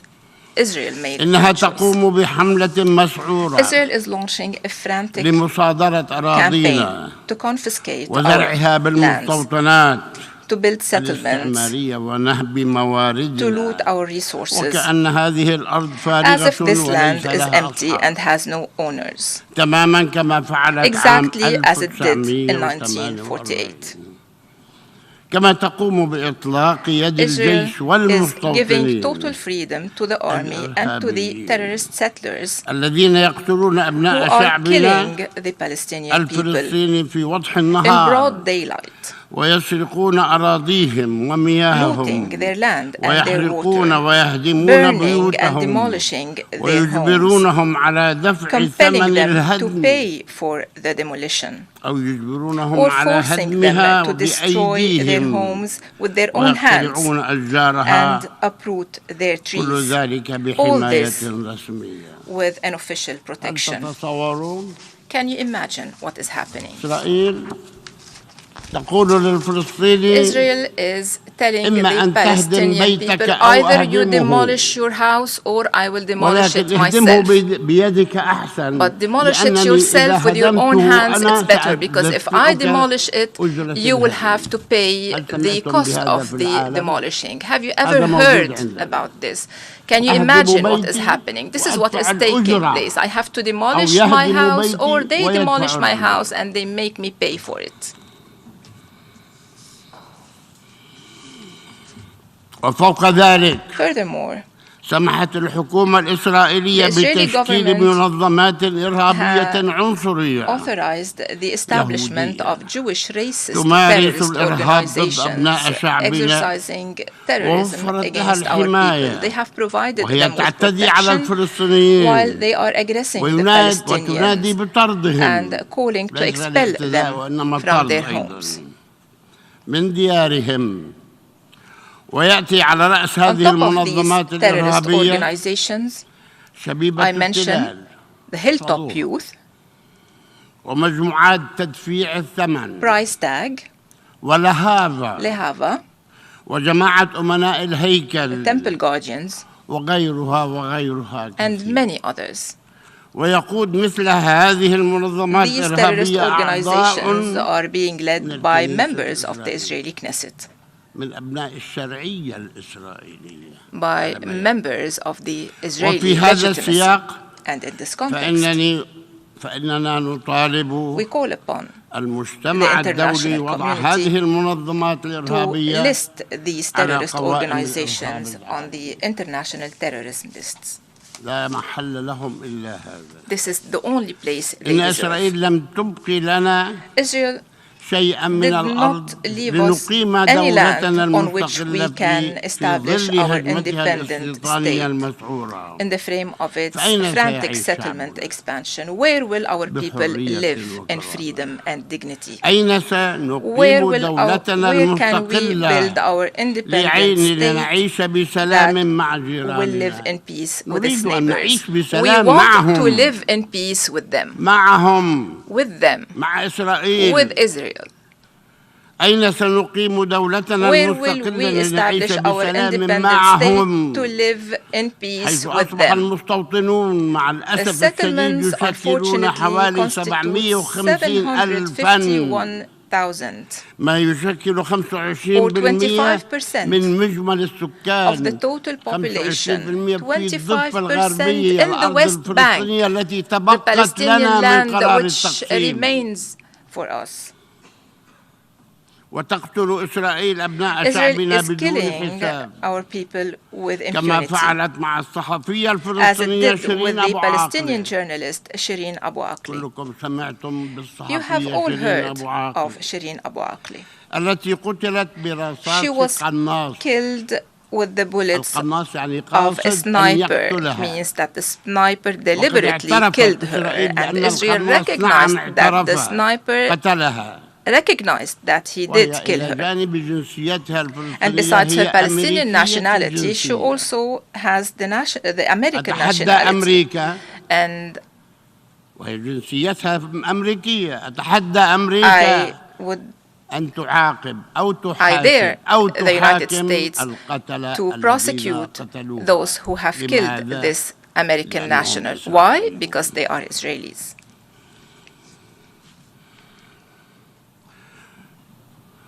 كما تعتدي إسرائيل على الأماكن Israel is الدينية also المقدسة targeting our sacred المسيحية holy والإسلامية sites, خاصة في Christian القدس and Islamic, especially in عاصمتنا Jerusalem, الأبدية our ودرة eternal التاج. capital and the crown jewel. هنا نود التأكيد And على I would like to reiterate تمسكنا here our attachment بالوصاية to the الهاشمية Hashemite custodianship على on هذه these المقدسات. holy sites. هذه هي المقدسات الإسلامية Those والمسيحية are the Muslim and Christian التي holy sites تعتدي عليها that are إسرائيل being كل targeted يوم on a daily basis by Israel بدون أي سبب كل يوم. without any وهنا justification. Every day, تعتدي على جنازة here they شيرين are أبو عقلة في attacking the الكنيسة funerals في of المكان Shireen Abu المقدس. Aqli inside the تضرب church, inside that الجثمان holy place. بالكنيسة. They have هذه attacked مواقف إسرائيل the procession, and this is what Israel is doing in the holy sites. وتقوم إسرائيل بفرض مناهج Israel is تعليمية also imposing مزورة falsified curricula في in مدارسنا في our القدس schools in المحتلة. occupied Jerusalem. يعني هي تخترع المناهج They are inventing الكتب. curricula. وبنفس المؤلفين With the same وتغير authors, الكلام they take the book and they change وتفرضه على what is طلابنا put in that ليتعلموا book, and then كما they impose تريده. the curricula لن on our نسمح بذلك. children. خارقة control what they بذلك are learning. القانون الدولي. This is a violation of وتعطل international law. الانتخابات Israel is الرئاسية also الفلسطينية disrupting والتشريعية the أيضا presidential and بمنعها legislative المواطنين Palestinian elections by الفلسطينيين forbidding the Palestinian المقدسيين citizens in من المشاركة Jerusalem فيها. to take part in these وهذا elections. جرى And this في has taken place in 1996, in 2005, يعني and in سوابق 2006. So there are three precedents, فيها انتخابات الآن 3 لا times where they تسمح. did so. ولذلك يسألوننا لماذا لا And تجرون الانتخابات؟ they ask us, why don't you organize elections? We are نحن ready. أصدرنا المراسيم We have للانتخابات. issued the decrees to وقررنا organize أن these نجري elections, هذه and we have الانتخابات. decided to organize ولكن the إسرائيل elections, but منعتنا. Israel did not allow us ولذلك to do so. لم نلغي Therefore, الانتخابات. we did أجلناها not فقط. cancel the elections. We only عندما postponed them. تسمح When Israel أو يقول لها allows, or البعض أن when تسمحي some tell أو her يأمرها that she البعض can allow, or when أن some تسمح order بالانتخابات. Israel that they can allow عند for ذلك these سنجري elections to هذه take place, then الانتخابات. we will organize them. وتسن القوانين Israel is العنصرية enacting racist laws, التي تكرس نظام consecrating تدمير the عنصري apartheid أبارتايد. regime. نعم أبارتايد. Yes, وإذا لم يعجبهم apartheid. فهم And if they نظام do not like the أبارتايد. appellation, this is the truth. They are فهم an نظام apartheid تمييز regime. عنصري. ولا أقول بين الفلسطينيين واليهود Not فحسب. only between ولو Palestinians كمان. and Jews. ضد أبناء شعبنا على مرأى من They المجتمع are doing الدولي. so against our people before the eyes of the وتفلتوا مع international ذلك من community المساءلة والعقاب. with total impunity. فلماذا لا تعاقب إسرائيل على Why isn't خرقها Israel القانون being الدولي؟ held accountable for الذي violating يحميها international law? من Who هذا is العقاب؟ protecting أنا لا أعرف. Israel from being held accountable? I have no idea. هل تعرفون Do you know? من الذي Do you know يحمي who إسرائيل is من protecting العقاب؟ Israel from being held accountable? الأمم المتحدة. The United Nations. وعلى رأس الأمم And on top المتحدة of the United Nations, المتنفذون في الأمم the المتحدة. most powerful in the United Nations. ولماذا هذه المعايير المزدوجة؟ Why these double علينا standards? شيء وعلى الآخرين شيء. Why do they هنا في قانون دولي هناك don't they ما فيش. treat us ليش؟ equally with the others? عندما يتعلق Why these الأمر double بإسرائيل. standards when it comes to Israel? إسرائيل لم تتورع عن الانتهاك Israel did المتكرر not hesitate لأرضنا to وقيامها repeatedly violate مؤخرا our land, and بإغلاق recently they مقرات have closed 6 منظمات the حقوقية headquarters فلسطينية. of 6 human rights, منظمات Palestinian حقوقية human rights organizations.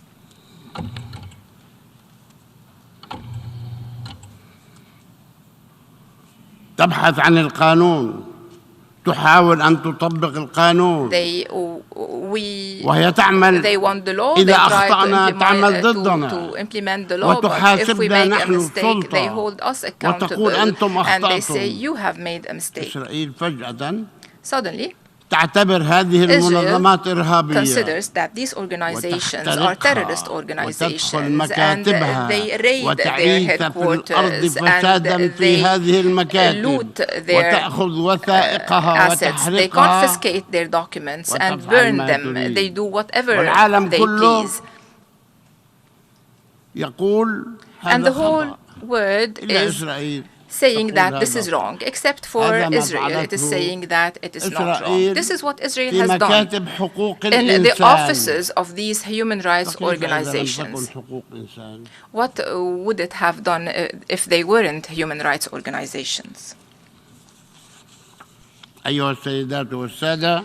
Ladies and gentlemen, إسرائيل ومنذ نشأتها Israel ever since it ارتكبت was جرائم وحشية created بحق has أبناء committed شعبنا heinous عندما crimes دمرت against our people ونذكر من لا when they يتذكر destroyed 529 قرية 529 فلسطينية Palestinian villages,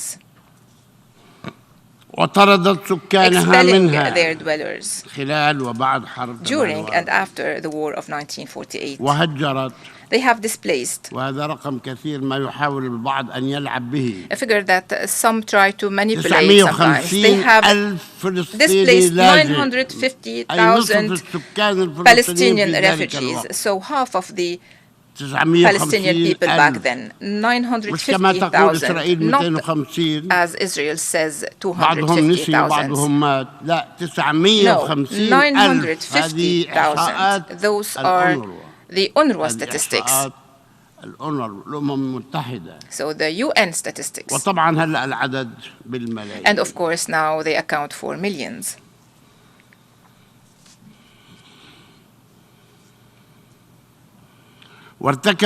Israel has committed منذ ذلك التاريخ إلى اليوم ever أكثر since من and until 50 now مجزرة. more than 50 massacres. أكثر من 50 مذبحة. More than 50 massacres. منذ 48 إلى يومنا هذا. Since 1948 وبعضها and until مسجل today. الآن سجلته And إسرائيل some of في those الطنطورة massacres وفي كفر have قاسم. been واعترفت recently أنها ارتكبت committed, هذه and الجرائم Israel recognized مغصوبة that it had وأنها اعتدت على الفلاحين وهم deliberately قادمون committed من these مزارعهم massacres, and that they have وقتلتهم targeted the بالدم farmers البارد. coming back from their agricultural land, and they killed them in cold blood. 51 مذبحة. 50 or 51 massacres. آخر المذابح The most recent of which الاعتداء على غزة was بالصواريخ. against Gaza, which was targeted with missiles. لا أريد أن أقول كم قتلت من الكبار. I will not tell you how many elderly it killed, but the New York Times, it's a US newspaper, so the New York Times 67 طفل said 67 children قتلوا في were غزة. killed in Gaza. هذول كانوا يحملوا صواريخ طبعا.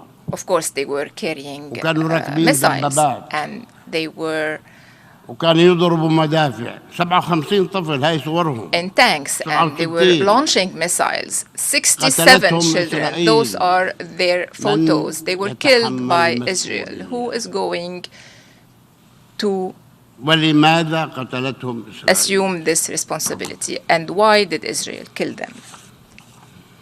وأنني أضع بين أيديكم أيضا سنوضع بين أيديكم الآن And I would like قوائم بهذه to give القرى you lists of المدمرة these والمذابح. villages that were destroyed, وطالب of these إسرائيل massacres من على that were منبركم perpetrated, هذا and I would like to ask Israel الاعتراف from this بمسؤوليتها عن rostrum to تدمير recognize هذه its القرى وارتكاب responsibility for المذابح destroying these وتهجير villages, المواطنين committing these الفلسطينيين massacres, and displacing the والاعتذار Palestinian citizens, للشعب and الفلسطيني. to apologize to the Palestinian لم people. ينفع. بعد كل القتل After all this killing, يجب أن يعتذروا. they have to apologize. وتحمل المسؤولية القانونية We call them to bear the legal, political, والأخلاقية moral, and والمادية. material responsibility. يجب أن يحاسبوا. They should be held accountable. ويجب أن يحاسبهم المجتمع And the الدولي. ونحن international نطالب community should المجتمع hold الدولي them accountable. الآن We ask the international community right now to hold them accountable for what they have done, for the massacres they have committed. وسوف نذهب للمحكمة الجنائية. And we will go to the International Criminal Court, yes. وكل محاكم العالم. And to all لكن أولها the المحكمة courts of the الجنائية. world. But first and foremost to the International Criminal Court بتحمل مسؤولياتها to ask القانونية Israel والأخلاقية to والمادية shoulder وغيرها. its legal, political, moral, and financial ترى هل يريد responsibilities. الشعب الإسرائيلي أن يكون I ask ويبقى here, does مستعمرا the Israeli people لشعب want to آخر remain إلى a الأبد؟ colonizing people forever? 75 76 سنة لا يمكن They have been so for 75 يعني هل years. ننتظر Until when? قرنا I would like to ask you, should we wait for a century or maybe for 2 centuries? We are the only people on this planet still living under occupation. Why? Why? You, as General Assembly, you members of the Security Council, you advocates of human rights, why should we remain under occupation? What are we still waiting for? What are the Israelis going to teach us? Why should they be occupying us, teach us, or kill us, or confiscate our land, loot our resources? Even the rain which falls on us is being taken by them, and then they sell it back to us. They take our rain and then they sell it back to us.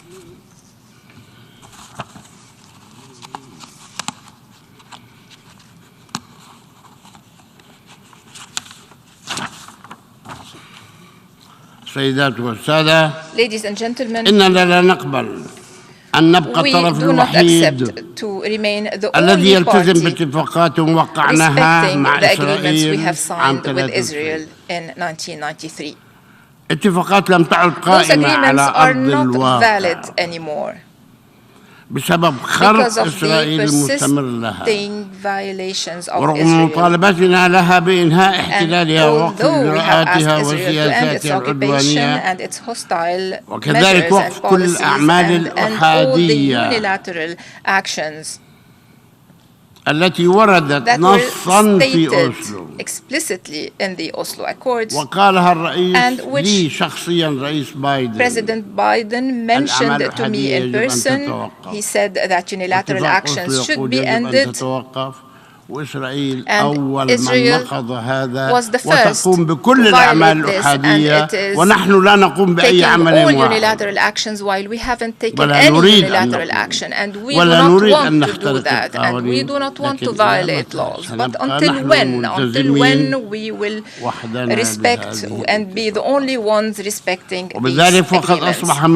Therefore, it is our right, rather our obligation, to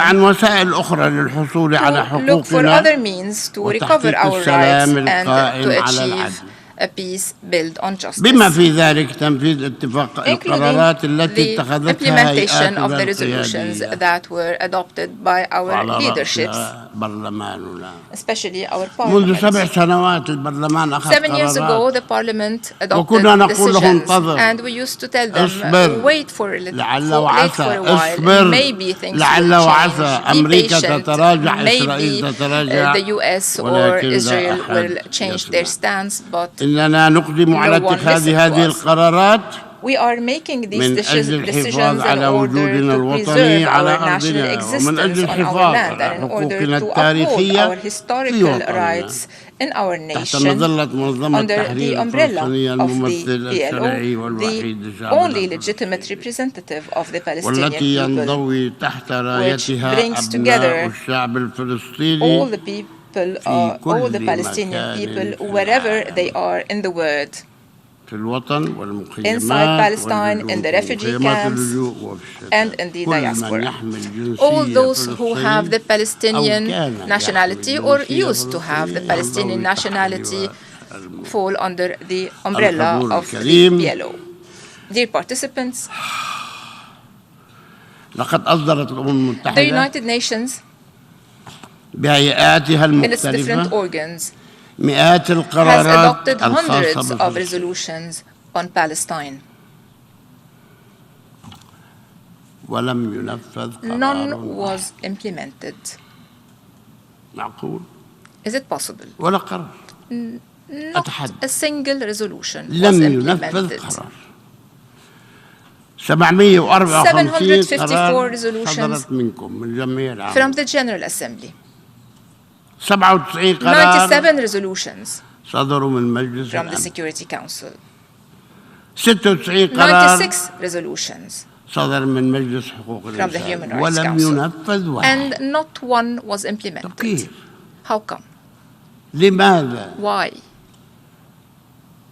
لماذا عندما يصدر قرار هنا Why, when a وهناك resolution is taken الكل here or يقول there, الله أكبر فازعا بارعا everyone calls دارعا for its تنفيذ implementation الشرعية الدولية and وإحنا هذا calls for كله implementing the ولا international واحد legitimacy, يسأل while all these resolutions were القرار. adopted for Palestine and no one cares.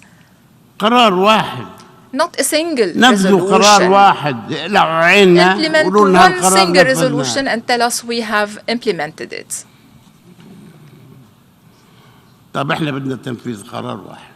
We want the implementation of a single resolution. And right now, القرار 181 Resolution 181, which you have adopted. 181 اللي Resolution قسم فلسطين 181 رغم انه ظلما وعدوانا بس قابلينه.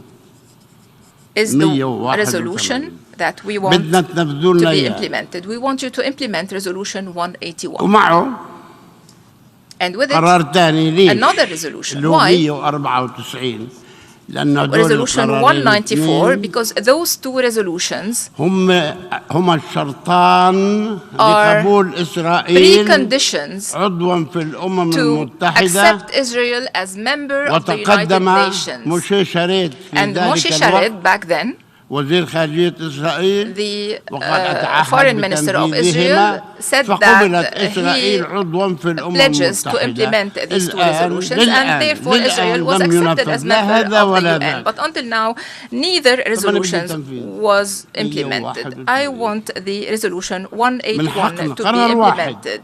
One single resolution. It is حطوا our علينا، right to ask اكسروا for its عيننا. implementation. قولوا هاي نفذنا لكم So, القرار. go ahead, implement it and tell us that you have done so. احنا قدمنا طلب للأمين العام. We have submitted a request to the لتنفيذها. Secretary General to implement ممكن؟ this resolution. Is it possible? ولا كمان تزبلونا كما Or are you going زبلتمونا to في ignore كل us مرة؟ once again as you have been doing for so long? إن شاء الله بتسمع. كما سوف تشرع دولة فلسطين في The state of إجراءات الانضمام Palestine إلى will منظمات also start دولية the أخرى. accession process إحنا to أتاح join لنا other international انضمامنا organizations. كعضو مراقب. We were allowed to join as an observer state to the UN. We are an observer state in the United Nations. الزيطة والزنبليطة 15 مليون فلسطيني 15 كلهم million متعلمين. Palestinians, all of them كلهم educated. وكلهم مثقفين. ونحن لسه All of عضو them مراقب. طيب ماشي. highly educated, but we are هذه only العضوية observer members. Fine. الانضمام إلى بعض But this المنظمات membership الدولية. allowed إن us شاء الله to من accede to بكرة other international organizations. نكمل. And starting tomorrow, we will فرح ننضم. pursue this. حقنا And it is our right لمنظمة to do so. الصحة And العالمية we will be joining the WHO, ومنظمة الملكية الفكرية the WIPO, ومنظمة الطيران المدني and الدولي. the ICAO. بدنا نتقدم We وهذا حقنا. are going to accede to these organizations, and وما this is حد our يلومنا. right. And no one can لقد blame us. اعتمد مجلس الأمن The قرارات Security Council واضحة has adopted يحقق clear تنفيذها resolutions, the implementation of which السلام العادل will والشامل achieve a just and وآخرها comprehensive peace, القرار the most 233. recent of which was Resolution والله أخذ 2334. In مجلس 2016, the أمريكا Security Council and the United جاءت بهذا States القرار. itself طيب submitted this resolution. واعتمد القرار. The resolution was وبعد adopted, يومين and 2 days later, إجا السيد ترامب Mr. Trump قدس الله سره وألغى كل شيء بما في هذا القرار. canceled everything, including this resolution, and came up with the ultimate deal بمشاريعه التي رفضناها and جميعا. all هذا his القرار other من projects that we أمريكا have قدمته totally أمريكا rejected. That was a resolution submitted باسم by the United أمريكا. States and adopted وينه الله أعلم. with the ليش؟ sponsorship of the لأنه United السيد States, ترامب لا but it يريده. has disappeared. وهنا Why? Because يؤكد Mr. Trump rejected it. أنه لا حاجة لازدواجية المعايير. And I would like to remind you that we do not need double standards استمرت anymore. محاولات عرقلة مساعينا لنيل العضوية الكاملة لدولة We فلسطين are في الأمم prohibited from getting المتحدة a full membership for the state وحماية of الشعب Palestine in the الفلسطيني. United Nations and protecting the إن شاء الله Palestinian احمونا. people. We احمونا have من been العدوان. asking you to ولا حد protect داري us فينا. from aggression, ولا حد but سائل عنا. no one has done anything.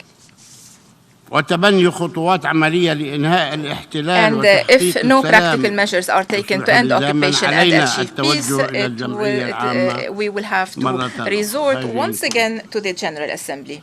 لاستفتائها على ما يجب تبنيه من إجراءات قانونية وخطوات سياسية للوصول إلى تلك الغاية وعند فإننا نأمل And then we hope, we have the right to hope. نتمنى أن نأمل على الأقل. We hope to be able to hope. We are living on this hope. وكلنا ثقة. We are confident. وكلنا ثقة وحطوها حط تحت ثقة 100 خط أحمر.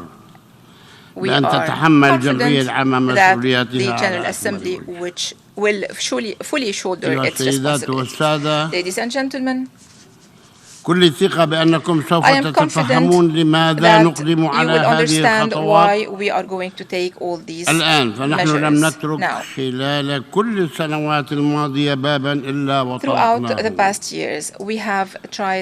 من أجل إقناع إسرائيل بالعودة للجلوس إلى طاولة المفاوضات على أساس قرارات الشرعية الدولية based on the resolutions of the international legitimacy and the signed agreements, but Israel refused and is still refusing to do that. Ladies and gentlemen, with all due respect to what the international community has done or has tried to do, at least, because they haven't done everything. أو حاول أن يقوم به من دعم وإسناد سياسي ومادي لشعبنا وقضيته العادلة، فإنه للأسف الشديد عاجز عن إنهاء الاحتلال وردع العدوان الإسرائيلي البشع والمتواصل على شعبنا وتوفير الحماية. We want to be protected. Please protect us. احمونا. Protect us. لن نلجأ للسلاح. We will not resort لن to نلجأ weapons. للعنف. We will not resort to violence. I promise you. لن نلجأ للإرهاب. We will not بل resort سنحارب to الإرهاب terrorism. معكم نحن We will وإياكم سويا. fight terrorism with you, لكن احمونا hand من in العنف hand. والإرهاب. But protect us from violence, أسوة ببقية شعوب العالم بحيث like أصبحت you are دولة doing for the الاحتلال other peoples تتصرف of the كدولة world. Today, the فوق occupying القانون. state هي is دائما acting فوق as a القانون. state above the لماذا؟ law. Why? ليش دخلكم ليش إسرائيل تتصرف Do you كدولة know فوق why القانون؟ Israel is acting as if it were a state above the law? Why? Can anyone answer me? بس ما حد بيجاوب. No one will answer me. فإن ما يثير الدهشة أن دولا Surprisingly, states like مثل الولايات the United المتحدة States الأمريكية تدعي أنها pretend الحامية للقانون to الدولي uphold ولحقوق international law الإنسان and human rights, تقدم while at the same time بحكيها. providing, خلوني يقتلوني الأمريكان and I will تقدم speak الدعم اللامحدود here, while at the لإسرائيل same time providing unlimited support to وتحميها Israel, من المساءلة protecting Israel والمحاسبة from accountability, وتساعدها على and المضي assisting قدما Israel to في pursue سياساتها its العدوانية hostile policies وفي ازدرائها in contempt للمجتمع الدولي بأسره. to the whole وما international كان community. بمقدور إسرائيل Israel أن wouldn't تفعل have been ذلك able to دون do غطاء what it did أو without دعم the cover من or the هذه. support of these states. Honestly إذا put, أنتم ما بدكم تقولوها if you don't want مجاملة to say it أنا بدي أقولها because it is not politically correct, I will واللي say يزعل it. يزعل.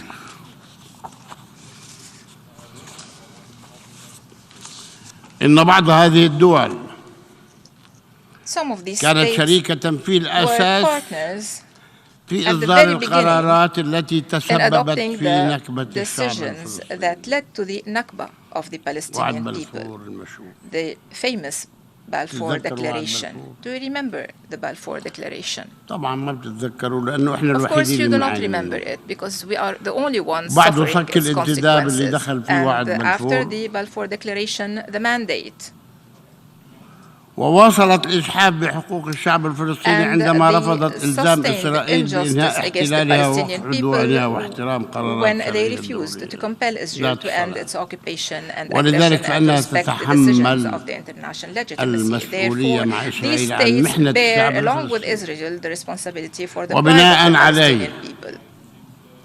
وبناء عليه بدناش Therefore, يكون كلام كله في الهواء. نطالب كل من we ask بريطانيا the the United Kingdom, وأمريكا the United وإسرائيل. States, and Israel. ثلاثة. The three of them. وهذا رسمي. And this is official. This is an official request.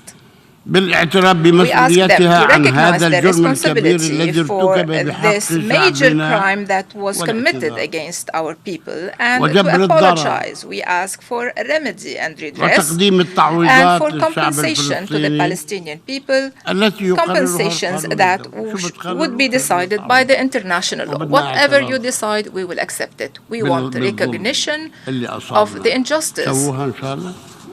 And do you think this will take place? No.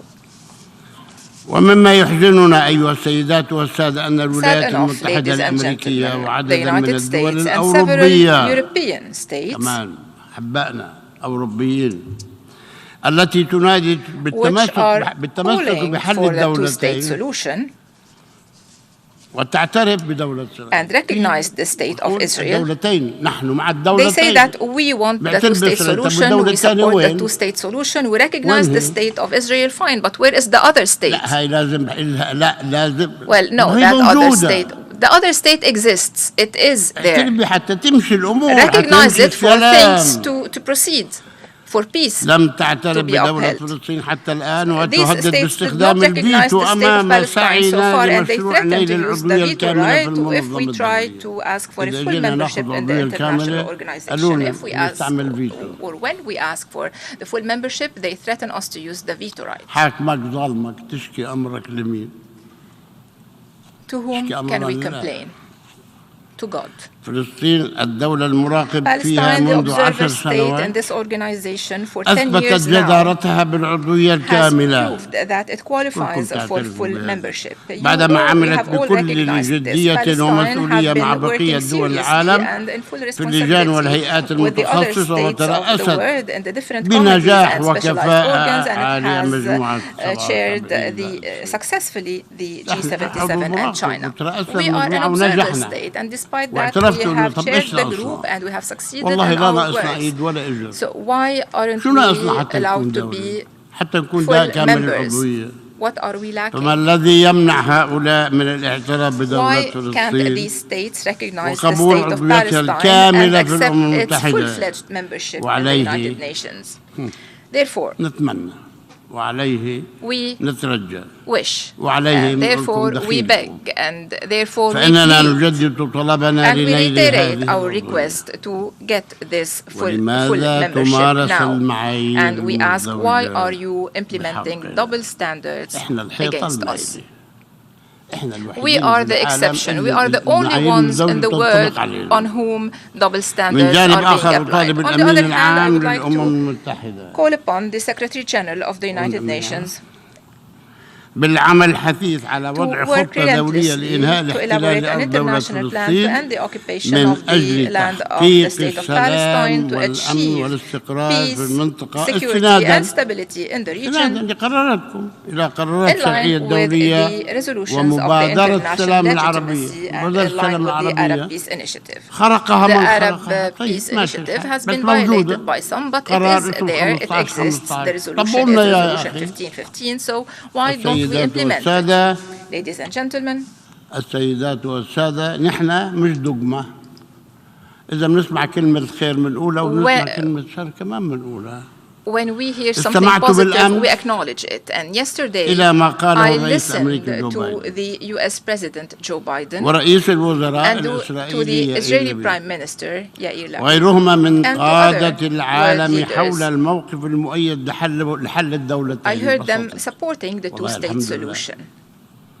And we وهذا are thankful أمر for that. بلا شك إيجابي. This is, of course, a positive development. إن الاختبار الحقيقي But the لجدية real test ومصداقية to the هذا seriousness and الموقف credibility of شو؟ this stance, وما بكفي تبيعني كلام شبعنا كلام وشبعنا because we قرارات have had enough resolutions and enough words. إن الاختبار So the الحقيقي true test لجدية to the credibility ومصداقية and هذا الموقف seriousness هو of this جلوس stance الحكومة is for the الإسرائيلية Israeli إلى government to go طاولة back المفاوضات to the negotiation فوراً. table immediately, بكرة تعال tomorrow. لتنفيذ حل الدولتين على أساس قرارات شرعية دولية ذات العلاقة ومبادرة السلام العربية ووقف كل الإجراءات أحادية الجانب التي تقوض that undermine the two-state solution. You cannot negotiate with me while you are expanding the settlements and killing and demolishing. No, these unilateral actions should end, at least temporarily. You should end temporarily these acts and let us negotiate.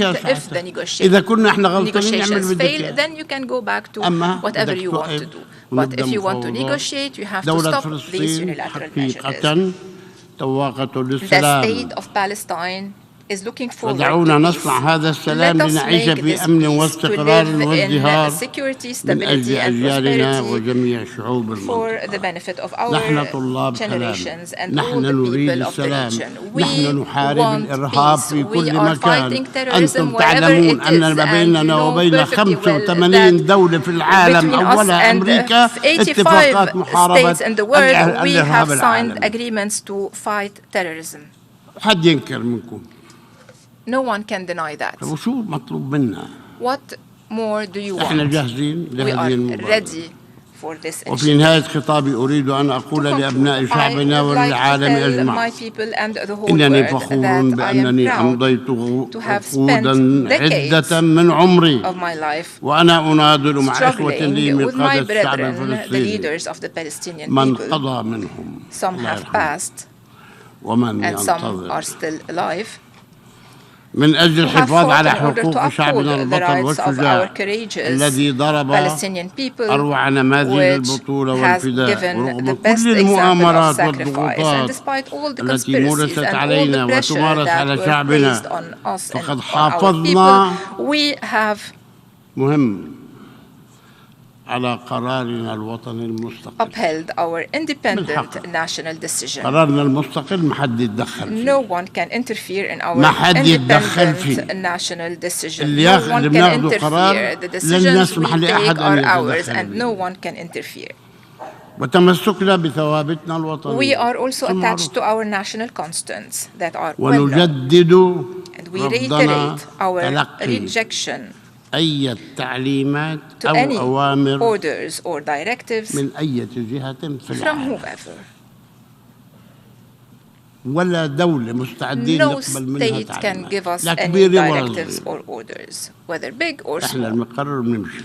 We make our own كل decisions. الإكبار لشهدائنا شهداء الشعب الفلسطيني الأبرار الذين أناروا طريق الحرية والاستقلال بمدامائهم الذكية وسوف يبقى هؤلاء رموزا تذكرها الأجيال الفلسطينية بالعرفان والإذلال جيلا بعد جيل وستبقى مسؤوليتهم أمانة في أعناقنا. أما أسرانا البواسل As for our brave prisoners, يزعل ويرضى اللي يرضى. ضمير شعبنا الحي الذين يضحون بحريتهم من أجل حرية شعبهم لا تعجز الكلمات عن وصفهم. هم شهداء أحياء مؤبدات ل5 مؤبدات شهداء أحياء يعني they have taken 4 or 5 life sentences. They are هم in prisons, وقادة but they are راسخون heroes and they وستظل are our حريتهم leaders. أمانة Their في freedom أعناقنا ولن نتركهم حتى ينالوا حريتهم will be our ولن fight, نترك and we will not fail them أبناءهم until they are freed. وبناتهم their sons وأسرهم and their وأهليهم daughters. We will not fail their ونقول لهم families ولأسرانا and their الأطفال relatives. I would like to tell them and to tell our children, prisoners. واحد 10 سنين و8 سنين و7 Some of them are 7, 8 or 10 years old أسير. طب شو بتسوي في هذا؟ and they are prisoners. What do we do about that? وكم جندي بيأسر طفل؟ Look at this picture. One child 30 جندي مشان يأسروا and الطفل 30 هذا؟ soldiers arresting him. معقول؟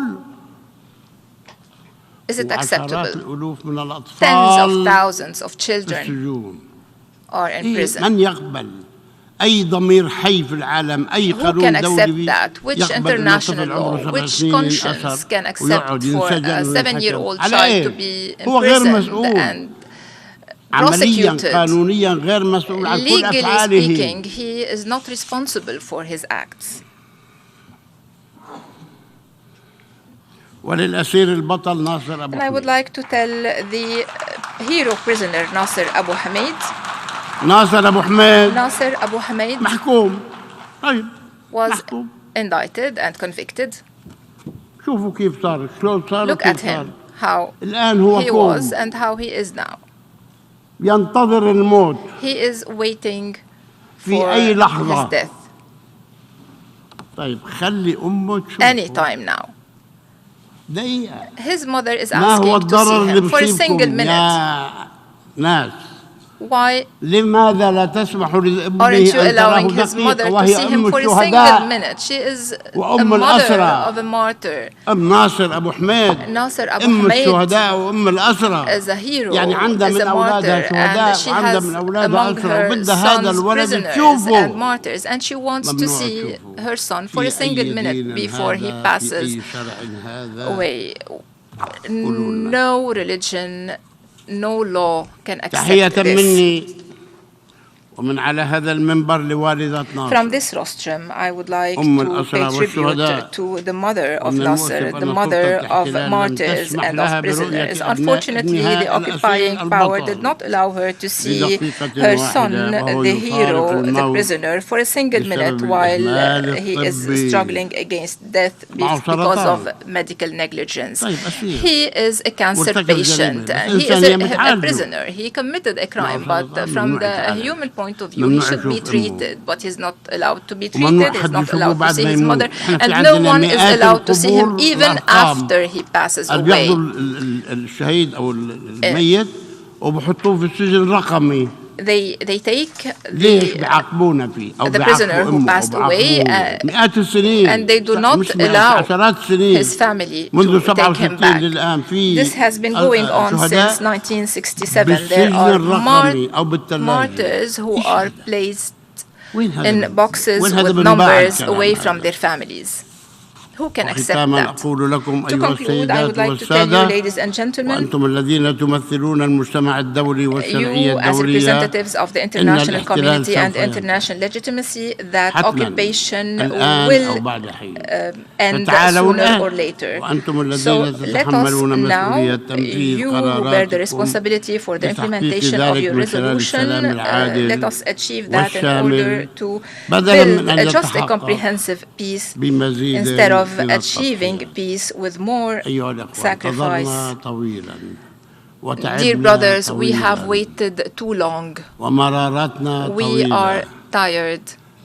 فهل لديكم حل؟ Do you have a solution? أريد حلا. I شكراً. need a solution. Thank you. En nombre de la Asamblea, agradezco al presidente del Estado de Palestina la declaración que acaba de formular y pido al protocolo que acompañe a su excelencia. Ahora continuaremos el debate general. We shall now continue the general debate. La Asamblea escuchará ahora un discurso The del Assembly will hear an excelentísimo address señor by His Charles Excellency Michel, presidente del Michel, Consejo President of the Europeo de la European Unión Council of the Europea. European Union. Pido a protocolo I que request acompañe a protocol su excelencia. to escort His Excellency.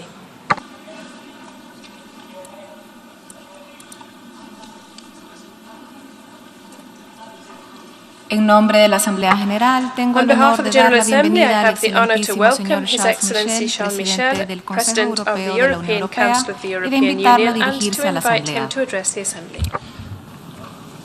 Madame la Présidente, Monsieur le Secrétaire Général, Excellences, Mesdames et Messieurs, au Sénégal, en décembre dernier, j'ai rencontré des médecins et des chercheurs passionnés et déterminés à sauver des vies. Et c'est grâce à la coopération internationale qu'ils ont à l'Institut Pasteur créé un centre de production de vaccins doté des technologies les plus prometteuses. Et quelques mois plus tard, à Borodianka, en Ukraine, J'ai rencontré des enfants. J'ai vu dans leurs yeux l'horreur de la guerre, entendu les récits de violences faites aux femmes, les viols, les tortures, les charniers, les semeurs de mort. L'espoir à Dakar, l'horreur à Borodianka. Mettre fin à l'horreur et choisir l'espoir, c'est la promesse des Nations Unies. Et c'est ce qui a fondé l'Union européenne. Et c'est ce que nous voulons, l'espoir, pour le monde entier. Et pour cela, l'Union européenne tend la main à tous ceux qui veulent coopérer pour le bien commun et pour honorer la promesse des Nations Unies.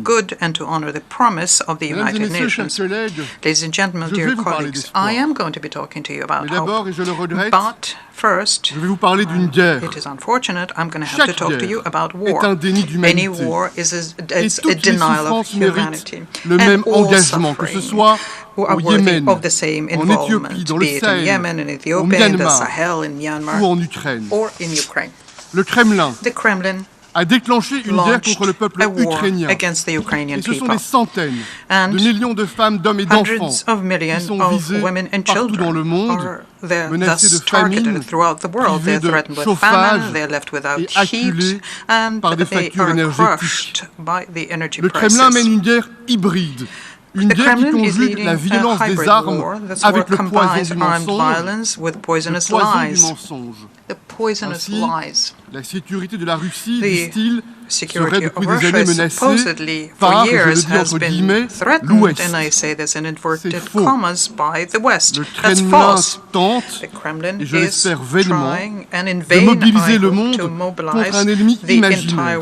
Absolument personne n'a menacé, attaqué, ni envahi la Russie, et personne, absolument personne en Europe n'a souhaité un conflit avec la Russie. Quel intérêt aurions-nous à mettre en danger la sécurité et la prospérité de tous?